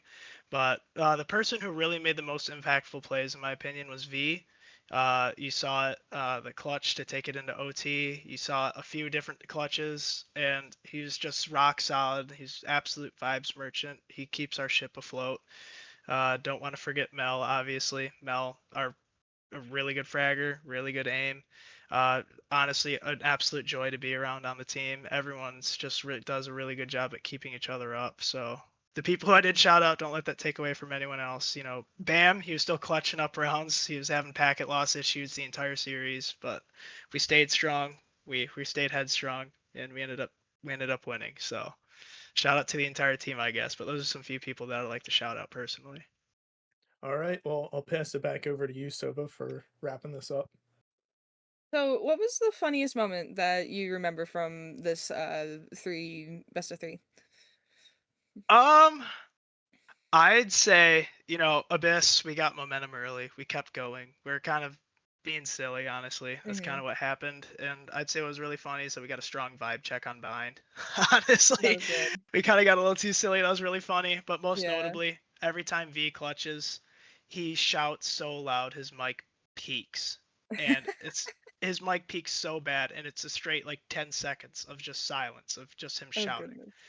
and that is honestly incredibly funny. And well, and it keeps the vibe light. And I think the key to our success is keeping the vibes light.